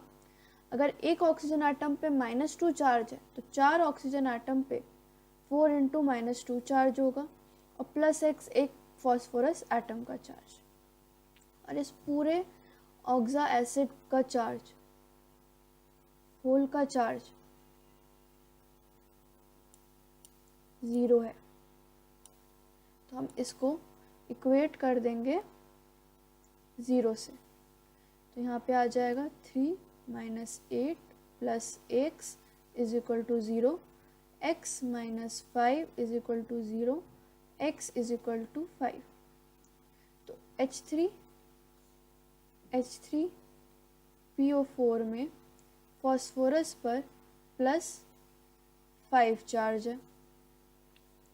अब हम फाइंड करेंगे H3PO3 का। तो H3PO3, एक हाइड्रोजन आइटम पे +1 चार्ज, एक ऑक्सीजन आइटम पे -2 चार्ज और एक फॉस्फोरस आइटम पे हमने +x एज्यूम कर लिया। अगर अब एक हाइड्रोजन आइटम पे +1 चार्ज है तो 3 हाइड्रोजन आइटम पे +3 चार्ज होगा। एक फॉस्फोरस आइटम का चार्ज जो हमने एज्यूम किया +x। अब अगर एक ऑक्सीजन आइटम पे -2 चार्ज है तो 3 ऑक्सीजन आइटम पे +3 इंटू -2 चार्ज होगा और इस पूरे पे 0 है, ओवरऑल चार्ज 0 है, तो हम इसको बैलेंस आउट कर देंगे 0 से।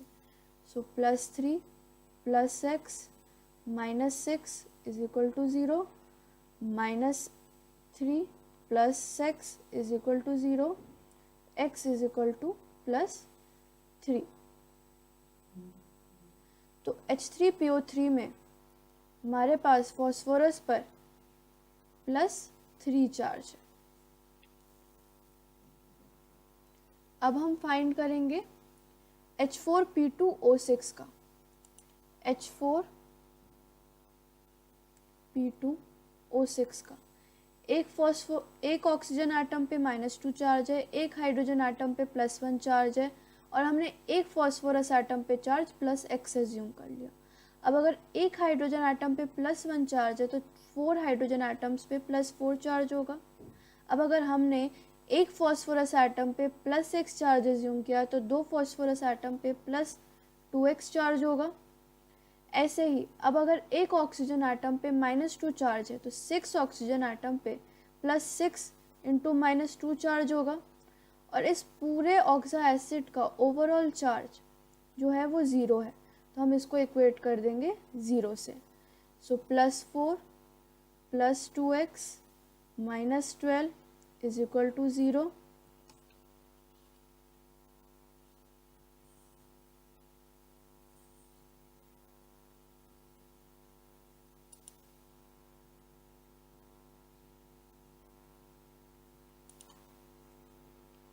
+4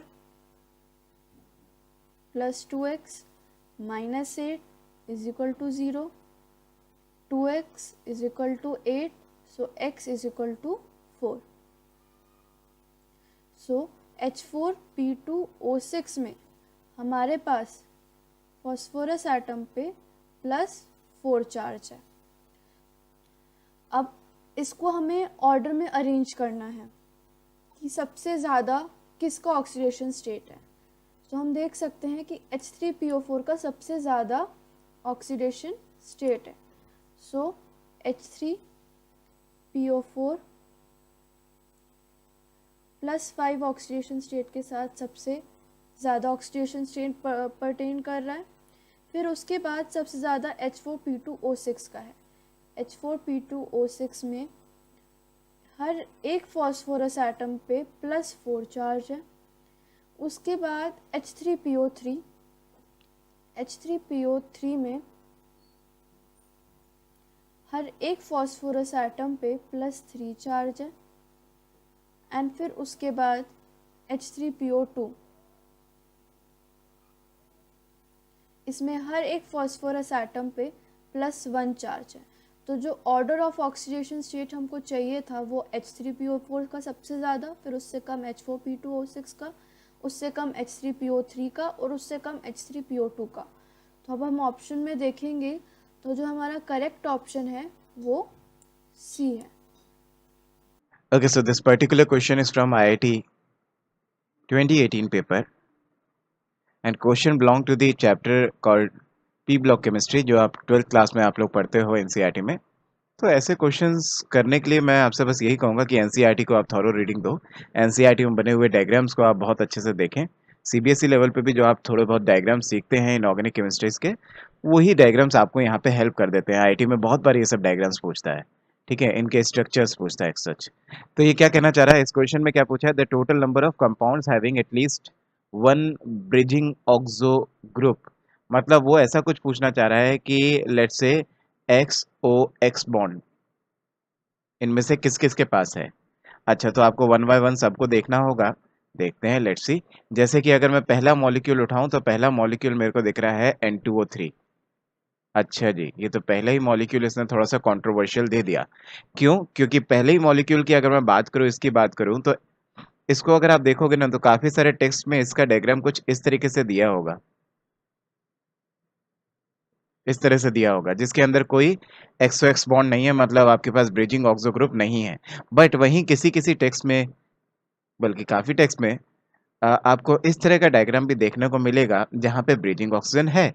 तो इट इज समथिंग कंट्रोवर्शियल, जो कि ऐसा जब 2018 में ये क्वेश्चन आया था तब सच में थोड़ा सा मतलब डिबेटेबल था कि इसको आईआईटी मानेगा कि नहीं मानेगा।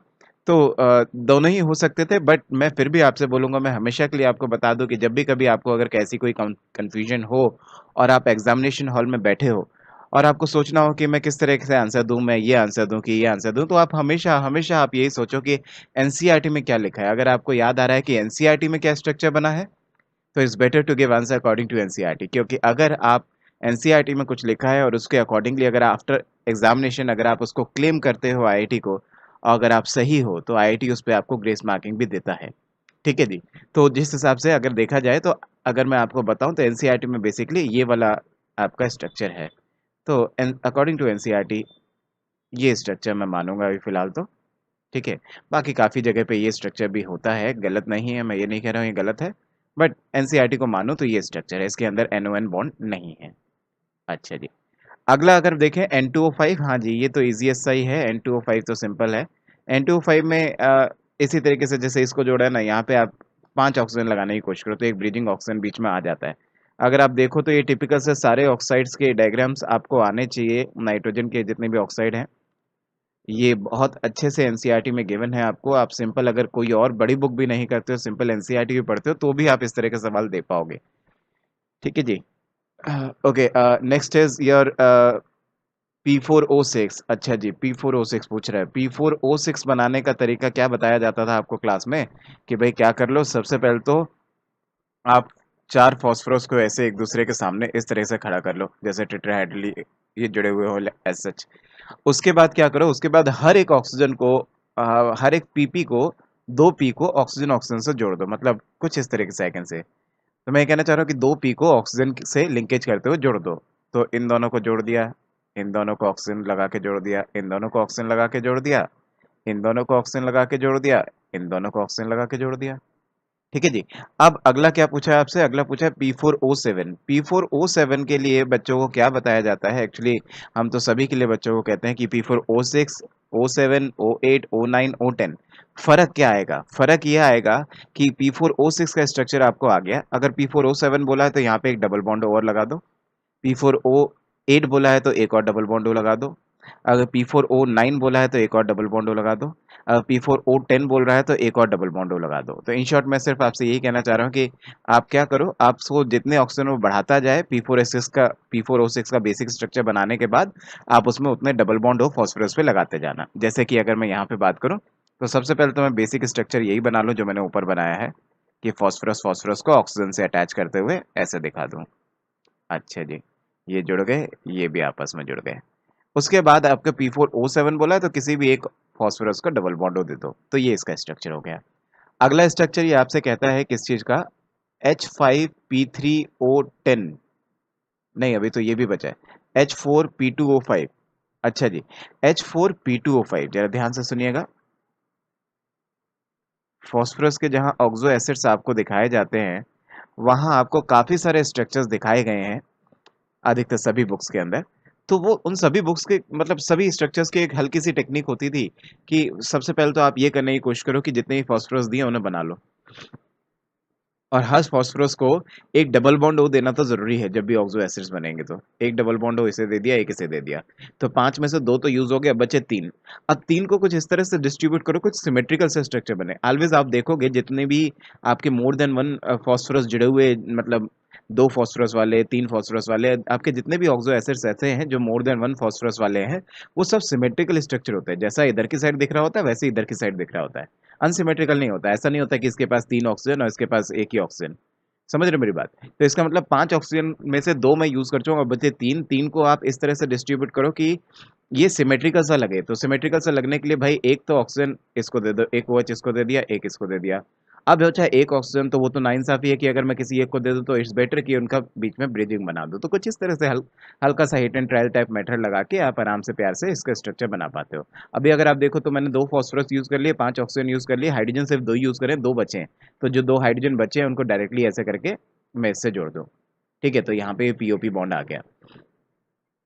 नेक्स्ट स्ट्रक्चर भी कुछ इसी लॉजिक से बनाने की कोशिश करते हैं। क्या बोला मैंने? H5P3O10। तो भाई यही करने की कोशिश करो। सबसे पहले आप क्या करो, सबसे पहले आप 3 फास्फोरस को एक दूसरे के सामने पकड़ो। एक एक मैंने आपको बोला कि सबसे पहले डबल बॉन्ड हो तो देना जरूरी है, जितने ही ऑक्सो एसिड्स हैं आपके फास्फोरस के। तो डबल बॉन्ड हो तो एक एक तो दे ही दिया। तो जिसमें से 10 में से मैंने 3 यूज कर लिए, बचे 7। 7 में से क्या करते हैं, एक एक सबको दे देते हैं पहले। एक तू ले ले भाई, एक तू ले ले और एक तू ले ले। ठीक है जी, कितने हो गए? 1 2 3 4 5 6। ठीक है, फिर उसके बाद 7 8 9, लेकिन हमें 10 लगाने हैं। तो इट मीन्स कि यहाँ पे क्या करना पड़ेगा भाई, आपको ये ब्रिजिंग करना ही पड़ेगा। ठीक है, तो इसको ब्रिजिंग ऑक्सीजन दे दिया। ठीक है, देन उसके बाद अगर मैं देखूं तो आपके पास अभी भी कितना बचा, अभी भी आपके पास बचा कितना, 2 ऑक्सीजन।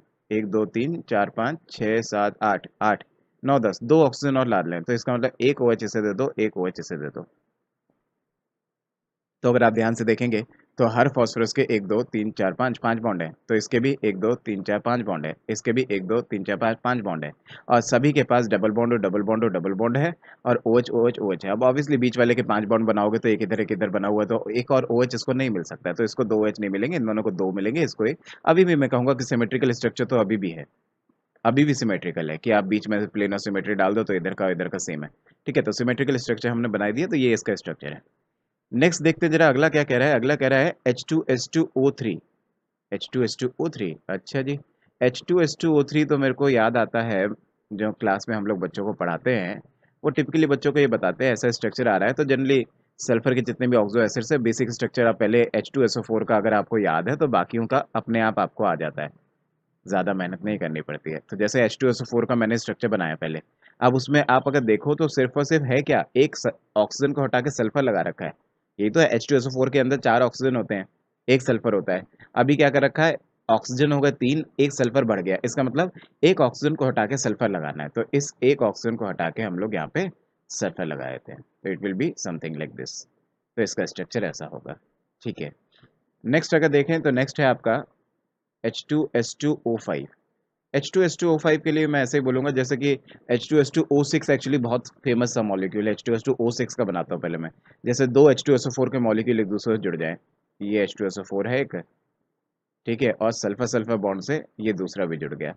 जैसे H2SO4 होता था ना, तो उसके मान लो कि इधर वाले OH OH चले गए और ये डायरेक्टली आपस में जुड़ गए। तो H2S2O5 का स्ट्रक्चर, O6 का स्ट्रक्चर, सॉरी, मैंने पहले O6 का स्ट्रक्चर बनाया, अभी मेरे को O5 करना है। तो O5 करने के लिए एक डबल बॉन्ड हटा दिया जाता है, चारों में से किसी भी एक को हटा दो। तो इसको एक को हटा दो, बाकी इधर दिखा दो एक लोन पेयर। तो अब आप सबके स्ट्रक्चर्स बना चुके हो। ठीक है, और अभी आप देखने की कोशिश करो कि आपके आंसर में किस किस को इंक्लूड करना है और किस किस को एक्सक्लूड करना है। तो लेट्स सी, देखते हैं कि इसका क्या करें। इसको भाई कंट्रोवर्शियल है मेरे हिसाब से, एनसीईआरटी अगर मानो तो इसको इंक्लूड मत करो। ठीक है, इसको अगर देखें तो हाँ भाई, इसको आप इंक्लूड कर लो। तो एक हो गया ये, 2 ये, 3 ये। मतलब हम ये देख रहे हैं एक्सो एक्स बॉन्ड किस में है। तो जैसे इसमें एक्सो एक्स बॉन्ड दिख रहा है, इसमें आपको दिख रहा है एक्सो एक्स बॉन्ड, इसमें दिख रहा है एक्सो एक्स बॉन्ड। ठीक है, इसमें दिख रहा है एक्सो एक्स बॉन्ड, इसमें दिख रहा है एक्सो एक्स बॉन्ड, इसमें और इसमें नहीं दिख रहा है। तो इट मीन 1 2 3 4 5, 5 स्ट्रक्चर मेरे को दिख रहे हैं। तो इसका आंसर 5 होना चाहिए अगर एनसीईआरटी के हिसाब से बोलो। और अगर आप इसको भी इंक्लूड कर ले तो 6 होगा, वैसे मेरे हिसाब से 5 होना चाहिए। Okay, so this particular question is from IIT 2018 paper, IIT advance 2018 paper. इसमें आपसे पूछ रहा है इनमें से कौन कौन से डायमैग्नेटिक स्पीसीज है, कौन कौन से पैरामैग्नेटिक। तो ऑलमोस्ट जितना भी इनऑर्गेनिक पड़ा है काफ़ी सारा यहाँ पे यूज़ करवा दिया इसने। देखिए जरा हाइड्रोजन एटम की बात करें तो हाइड्रोजन एटम तो हम सीधा सीधा जानते हैं भाई, इसकी इलेक्ट्रॉन कॉन्फ़िगरेशन होती है 1s1, जिसकी वजह से इसके पास अनपेयर्ड इलेक्ट्रॉन होगा। अगर किसी के पास अनपेयर्ड है, एक भी इलेक्ट्रॉन है तो वो पैरामैग्नेटिक है, और अगर आपके पास एक भी अनपेयर्ड नहीं है, सारे पेयर्ड इलेक्ट्रॉन है, तो वो डायमैग्नेटिक है। तो हमें ऐसी स्पीसीज ढूंढनी है जहाँ पे सब पेयर्ड इलेक्ट्रॉन दिखें, कोई भी अनपेयर्ड इलेक्ट्रॉन ना हो। तो मैं लिखूँ नो अनपेयर्ड इलेक्ट्रॉन, ऐसा ढूंढना है हमें। तो हाइड्रोजन तो नहीं है जी, हाइड्रोजन तो आपका पैरामैग्नेटिक है, तो हाइड्रोजन के लिए मैं लिख दूं कि ये तो पैरामैग्नेटिक है। ठीक है जी। अगला देखते हैं, अगला NO2। NO2 भी टिपिकल सा हम लोग पढ़ते हैं कि ऑड इलेक्ट्रॉन मॉलिक्यूल है, दुनिया में कुछ ही रेयर ऑड इलेक्ट्रॉन मॉलिक्यूल है, तो उसके पास एक ऐसा करके एक इलेक्ट्रॉन पड़ा हुआ होता है, जिसकी वजह से ये भी पैरामैग्नेटिक हो जाएगा, डायमैग्नेटिक नहीं है। तो this is also paramagnetic. O2 1 minus की अगर आप बात करो सुपर ऑक्साइड की, तो O2 1 माइनस आप मॉलिक्यूलर ऑर्बिटल थ्योरी के हिसाब से इसके electrons 1s, sigma 1s, sigma star 1s, sigma 2s, उनमें जब भर के देखोगे तो आपको दिखेगा इसके पास भी अनपेयर्ड इलेक्ट्रॉन आएगा, ये भी पैरामैग्नेटिक हो जाएगा जी। ठीक है। सिमिलरली S2 की अगर बात करो तो S2 आपका कैसा होगा, S2 आपका पैरामैग्नेटिक होगा, similarly as that of same as O2 in molecular orbital theory. तो जैसे MO2 आप MOT जब आप बनाते हो मॉलिक्यूलर ऑर्बिटल थ्योरी O2 का, तो वहां पे आपको दिखता है कि एक अनपेयर्ड इलेक्ट्रॉन रह जाता है, पैरामैग्नेटिक है। ऐसा ही S2 के अंदर भी दिखेगा और एक अनपेयर्ड इलेक्ट्रॉन दिखेगा। नेक्स्ट है आपका MN3O4। MN3O4 एक मिक्स्ड ऑक्साइड है, शायद आपने सुना हो। ये मिक्स्ड ऑक्साइड है, इसके अंदर 2 MnO होते हैं, ठीक है जी, और एक आपके पास Mn2 सॉरी MnO2 हो जाता है आपके पास।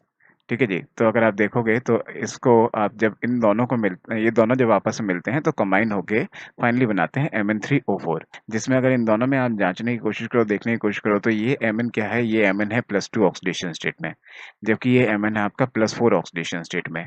Mn की ग्राउंड स्टेट कॉन्फ़िगरेशन अगर आपको याद आ रही हो तो वो होती है आपकी 4s2 3d5।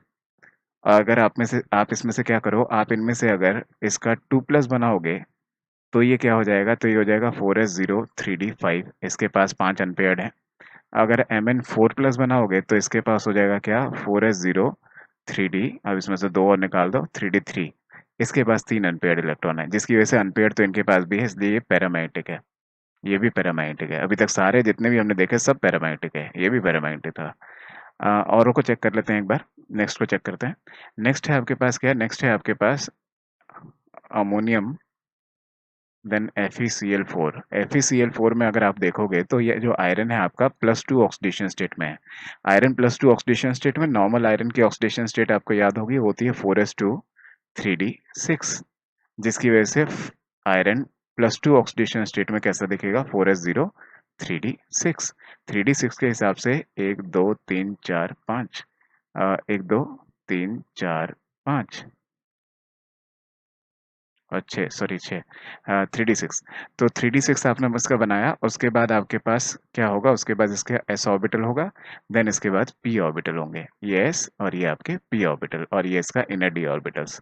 तो जब क्लोरीन आएगा तो क्लोरीन आपका कैसा है, क्लोरीन आपका वीक फील्ड लिगेंड है। वीक फील्ड लिगेंड होने के कारण की वजह से इसके पास इतनी ताकत नहीं है इनको पेयर्ड करा सके, जिसकी वजह से वो बाहर ही आके बैठ जाएगा, sp3 हाइब्रिडेशन दिखा देगा और इनको अनपेयर्ड का अनपेयर्ड ही रहने देगा, जिसकी वजह से ये कैसा हो जाएगा, ये भी आपका पैरामैग्नेटिक हो जाएगा। अच्छा जी, अभी तक सारे ही पैरामैग्नेटिक है। लास्ट वाले को और देखते हैं एक बार। लास्ट में आपको दिख रहा है अमोनियम, इससे मिलते जुलते ही कॉम्प्लेक्स है, अमोनियम निकेल Cl4। यहाँ पे निकेल भी आपका किसमें है, निकेल +2 ऑक्सीडेशन स्टेट में है। नॉर्मल निकेल की बात करें तो वो होता है 4s2 3d8, और अगर वैसे देखें तो निकेल 2+ आपका जो आया है वो होगा 4s0 3d8। 4s0 3d8 मतलब 1 2 3 4 5, और 1 2 3 4 5 6 7 8, ठीक है जी। और ये S हो गया और ये इसके P हो गए, तो ये 3 P हो गए, ये S हो गया और ये इसका D हो गया। और यहाँ पे मैं बोलूँ कि Cl आपका वीक फील्ड लिगेंड है, Cl के पास ताकत नहीं है कि इसको पेयर अप करा सके, इसलिए Cl बेचारा चुपचाप से जाके यहाँ बाहर बैठ जाएगा, जिसकी वजह से यहाँ पे अभी भी इसके अनपेयर्ड इलेक्ट्रॉन रह जाएंगे, और अनपेयर्ड इलेक्ट्रॉन रहने की वजह से ये भी कैसा होगा, ये भी आपका पैरामैग्नेटिक होगा। लास्ट में KMnO4 है, KMnO4 भी आपका पैरामैग्नेटिक ही आना चाहिए।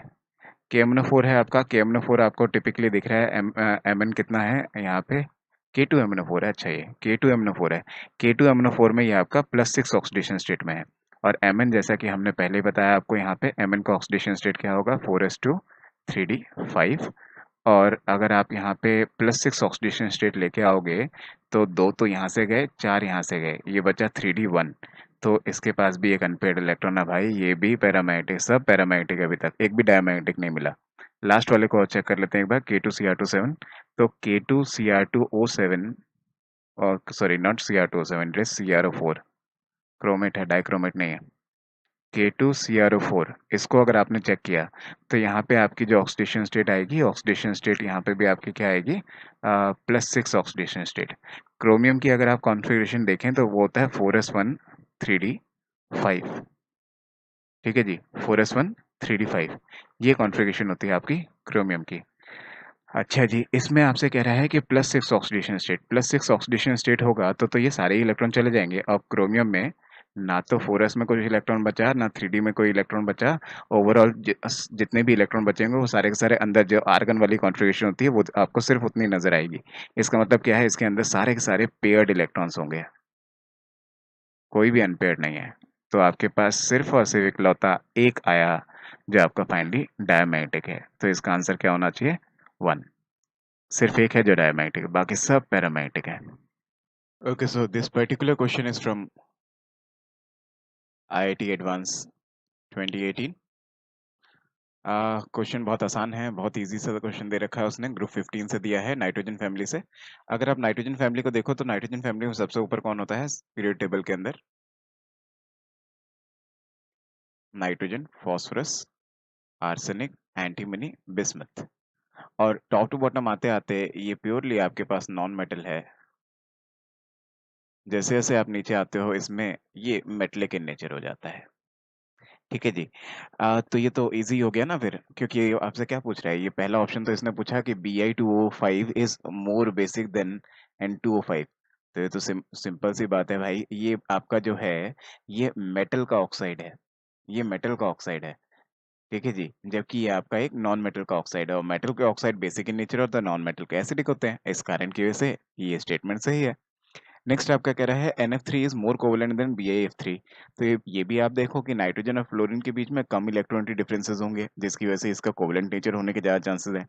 और आपका जो बिस्मथ है और फ्लोरीन है, इसमें इलेक्ट्रॉनिक डिफरेंसेस बहुत हाई होंगे, जिसकी वजह से इसमें आयनिक नेचर होने के ज़्यादा चांसेस हैं, जिस कारण या फिर ऐसे भी कर सकते हैं, जैसे ये मेटल है प्योरली, तो ये मेटल प्लस नॉन मेटल है, इसका बॉन्ड आपका आयनिक नेचर दिखाएगा, जबकि आपके दो नॉन मेटल का बॉन्ड आपका कोवेलेंट नेचर दिखाएगा, इसलिए मेरे को ये स्टेटमेंट भी सही लगा, ये भी आपका करेक्ट स्टेटमेंट है, सही है, ठीक है जी।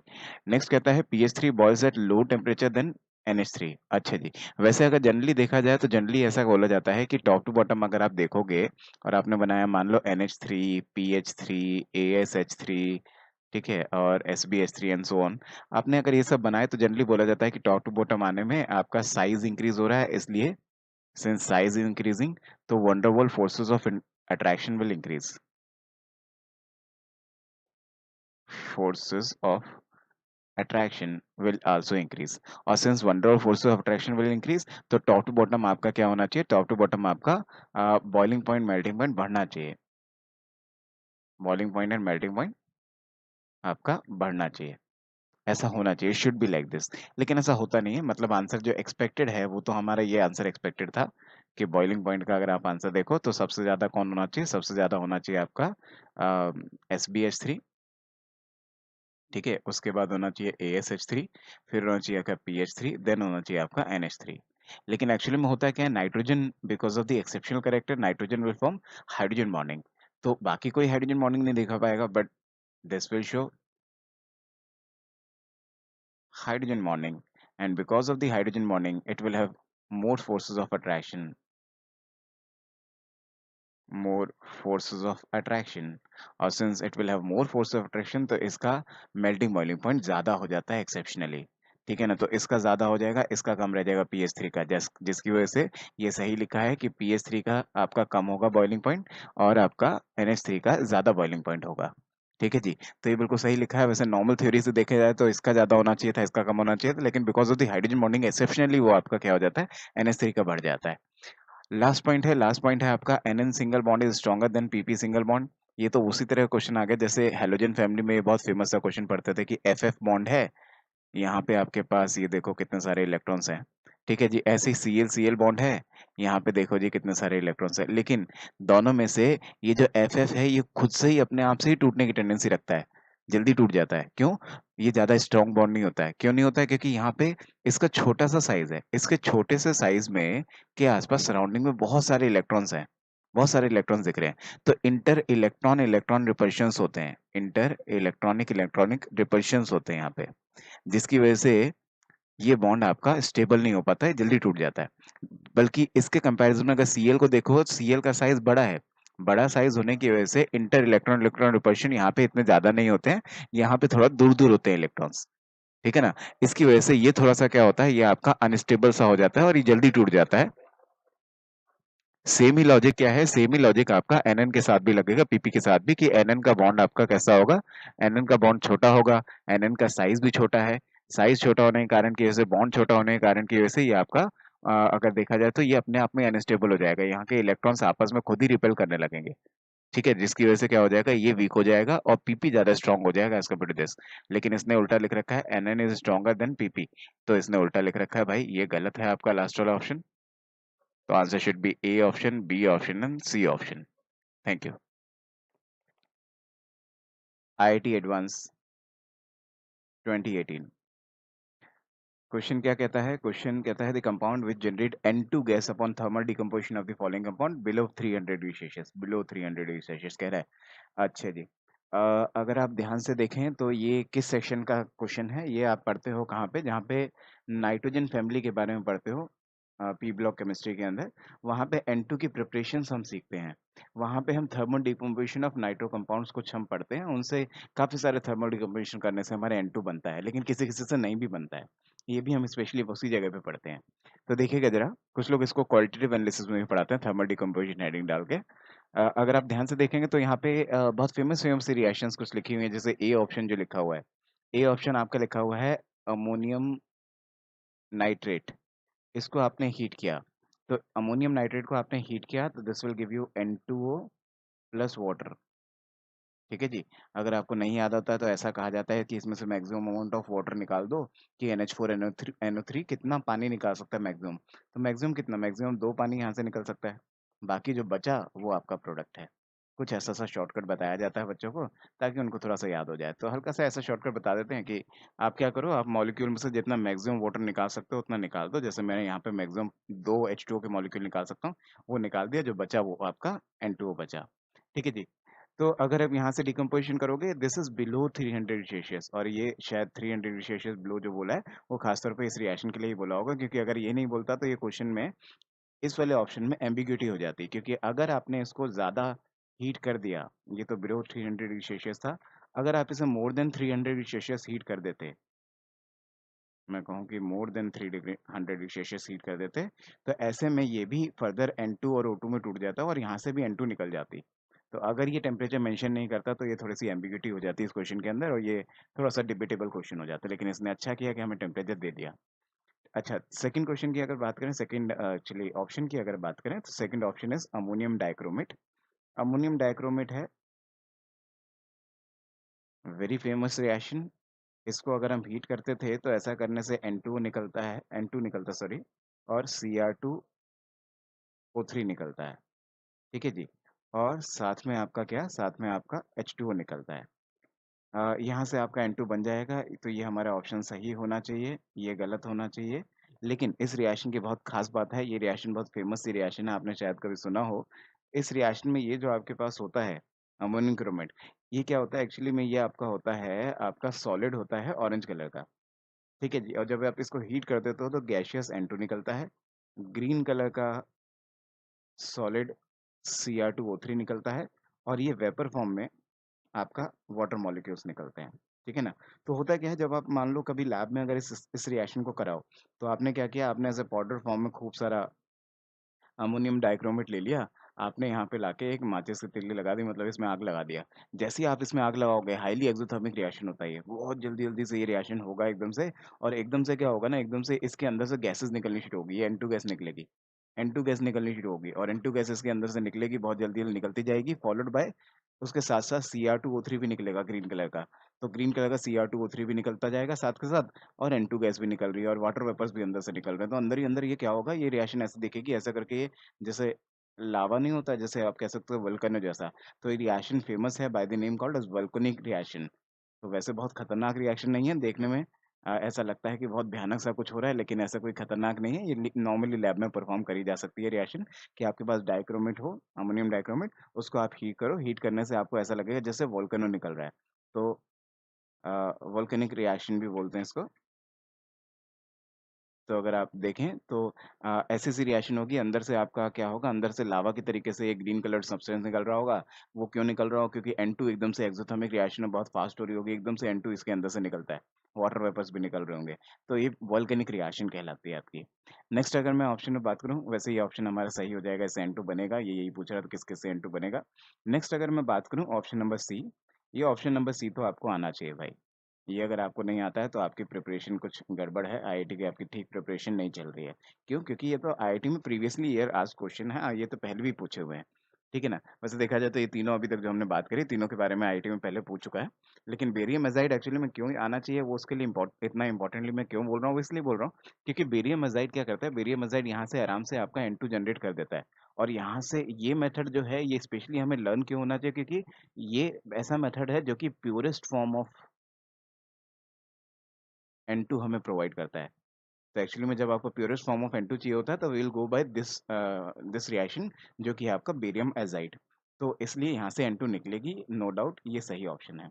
और लास्ट ऑप्शन जो आपका डी ऑप्शन है, उसको तो मैं कहूँगा जी ये तो है ही गड़बड़। क्यों? क्योंकि देखो भाई, जो डी ऑप्शन है आपका, वो प्योरली आयनिक कंपाउंड है, और आयनिक कंपाउंड के इस तरह से डिकम्पोजिशंस आप नहीं पढ़ सकते। ठीक है जी। तो इट विल नॉट डिकम्पोज। तो इसकी हम कहानी बोलेंगे ही नहीं कुछ, कि इसके बारे में कुछ कमेंट नहीं करेंगे। ये तो होगा ही नहीं जी, इससे N2 निकलेगा नहीं, ये डिकम्पोज ही नहीं होगा। तो ये भी हमारा आंसर नहीं है, ये भी हमारा आंसर नहीं है। हमारा answer will be these two options, that's why answer will be B and C.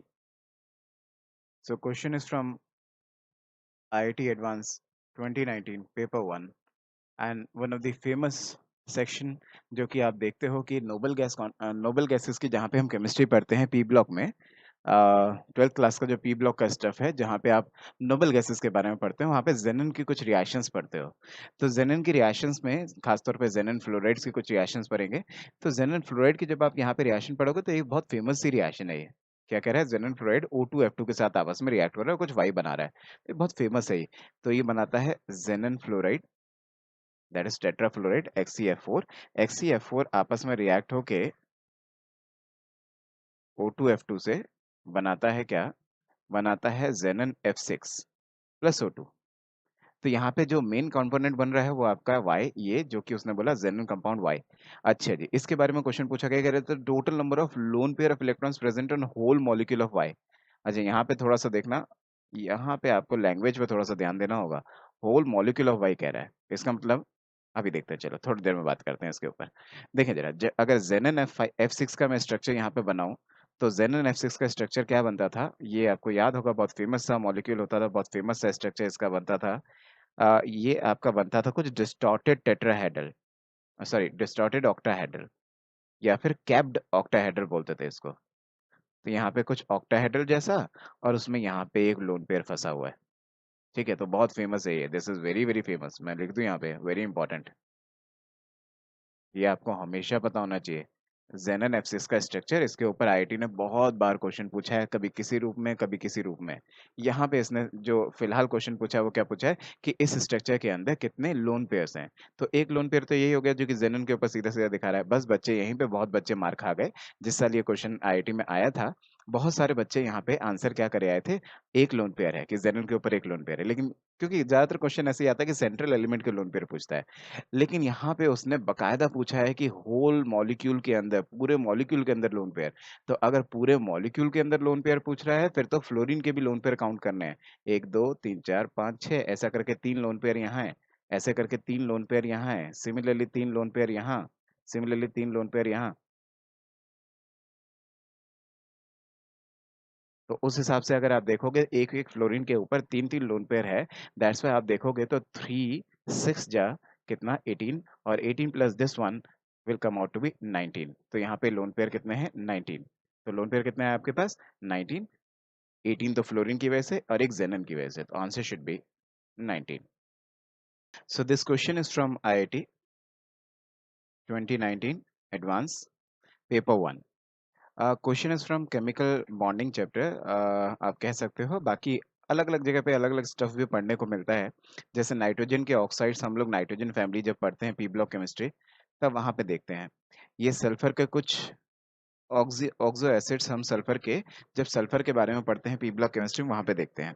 Similarly boron के बारे में जब हम पढ़ते हैं बोरोन कार्बन फैमिली में, तब हम बोरोन के ये स्ट्रक्चर्स को देखते हैं। तो कुछ मिक्सचर ऑफ क्वेश्चन है, अदरवाइज आप कहो तो केमिकल बॉन्डिंग का भी कह सकते हो कि सारा मिलाने के बाद फाइनली आपका एक क्वेश्चन डिजाइन किया है। पूछता है कि इनमें से कौन कौन ऐसा स्ट्रक्चर है जिसमें आपके पास सेम टाइप के एटम के साथ बॉन्ड बना हुआ। कह रहा the total number of molecules containing covalent bond between two atoms of the same kind, मतलब सेम एलिमेंट के साथ, जैसे नाइट्रोजन हाइड्रोजन का बॉन्ड, ऑक्सीजन ऑक्सीजन का बॉन्ड, बोरॉन बोरॉन का, नाइट्रोजन नाइट्रोजन का, ऑक्सीजन हाइड्रोजन हाइड्रोजन का, सल्फर सल्फर का। तो इस तरह से सेम सेम एलिमेंट के बॉन्ड आपस में बने हुए हो, उन स्ट्रक्चर्स को हमें यहाँ से निकालना है। तो एक एक करके इनको देखते चलते हैं। इनमें से काफी फेमस है, कुछ कुछ तो ऑलरेडी हमें आते हैं, जैसे कि आप देखो, आपको B2H6 पता होगा। जब हम बोरोन कार्बन चैप्टर पढ़ते हैं तो इसमें बहुत अच्छे से ये सब पढ़ते हैं कि यहाँ पे ब्रिजिंग हाइड्रोजन्स होते हैं, और इस तरीके से दो बोरोन आपके साथ जुड़े होते हैं, यहाँ इस बोरोन के साथ जुड़े हुए होते हैं।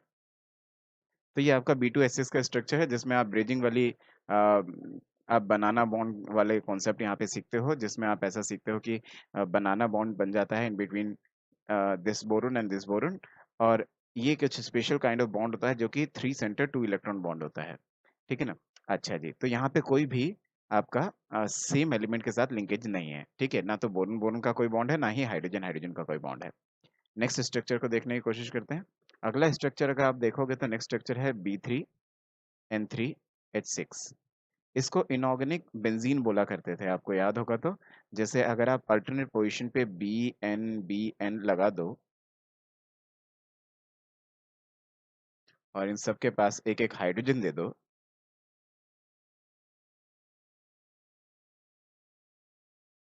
देन कह दो कि इसके लोन पेयर इसके एम्प्टी ऑर्बिटल में चले गए, कुछ यहाँ पे एक डेटिव बॉन्ड बन गया। सिमिलरली आप बोल दो कि इसके लोन पेयर इसके एम्प्टी ऑर्बिटल में चले गए, सिमिलरली आप बोल दो इसके लोन पेयर इसके एम्प्टी ऑर्बिटल में चले गए। ऐसा करने से कुछ बेंजीन जैसा दिखता था, इसलिए that's why it is known as inorganic benzene. और अगर आप ध्यान से देखें तो इसमें भी कोई भी सेम एलिमेंट के साथ कोई बॉन्ड नहीं, मतलब ना तो नाइट्रोजन नाइट्रोजन का आपस में कोई बॉन्ड बना हुआ है, ना बोरोन बोरोन का आपस में कोई बॉन्ड है, ना ही हाइड्रोजन हाइड्रोजन आपस में डायरेक्टली लिंक्ड है। सिमिलरली अगर मैं नेक्स्ट स्ट्रक्चर पे जाऊं तो अगला स्ट्रक्चर में मेरे पास आता है N2O का। N2O का अगर आप स्ट्रक्चर देखोगे तो N2O का स्ट्रक्चर कुछ अलग अलग तरीके से कुछ लोग दिखाते हैं, कुछ लोग ऐसा दिखाते हैं, जिसमें इसके ऊपर प्लस चार्ज इसके ऊपर माइनस चार्ज दिखा देंगे। कुछ लोग इसका रेजोनेटिंग स्ट्रक्चर दिखाते हैं कि इन इलेक्ट्रॉन्स को यहाँ ले जाऊं, इसको यहाँ ले जाऊं, जिसकी वजह से N triple bond N single bond O, इधर प्लस इधर माइनस। जब भी कभी दो एलिमेंट के बीच में ऐसे प्लस माइनस होके एक बॉन्ड बना हो तो उसे डेटिव बॉन्ड भी बोलते हैं। तो कुछ लोग इसका स्ट्रक्चर ऐसा भी दिखाते हैं, this is triple bond N triple bond dative bond O। तो ये सारे एक ही स्ट्रक्चर, बस रेजोनेटिंग स्ट्रक्चर है, एक दूसरे में इंटरकन्वर्टेबल तो है ही है। तो ये तीनों स्ट्रक्चर हैं N2O के। और इसमें अगर आप देखो तो इसमें, हाँ जी, इसमें आपका N2O में नाइट्रोजन नाइट्रोजन का बॉन्ड बना हुआ, मतलब सेम एलिमेंट का आपस में बॉन्ड है। तो दिस इज योर आंसर। अभी एक तो हमें मिल गया। अगला देखने की कोशिश करते हैं। नेक्स्ट अगर हम ढूंढें तो नेक्स्ट है आपके पास क्या, अगला है आपके पास N2O4।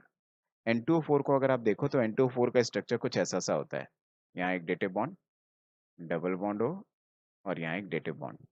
तो सिंपल सा स्ट्रक्चर, नाइट्रोजन फैमिली में पढ़ते हैं पी ब्लॉक केमिस्ट्री में, वहां अगर देखो तो यहाँ पे भी आपका नाइट्रोजन नाइट्रोजन बॉन्ड आपस में बना हुआ है, सेम एलिमेंट का बॉन्ड है। That's why this is also your answer, ये भी हमारा आंसर है।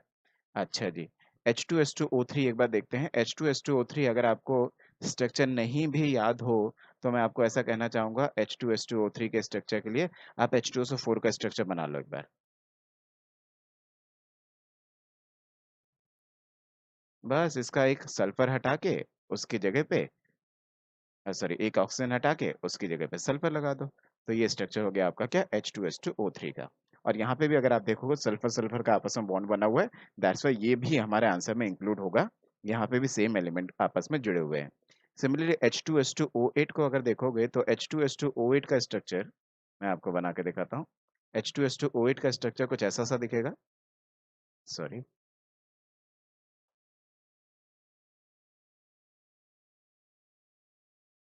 H2S2 को O8 का स्ट्रक्चर अगर आप देखोगे तो वो क्या है, पहली बात आप, ये बहुत फेमस है, इसको बोलते हैं मार्शल एसिड।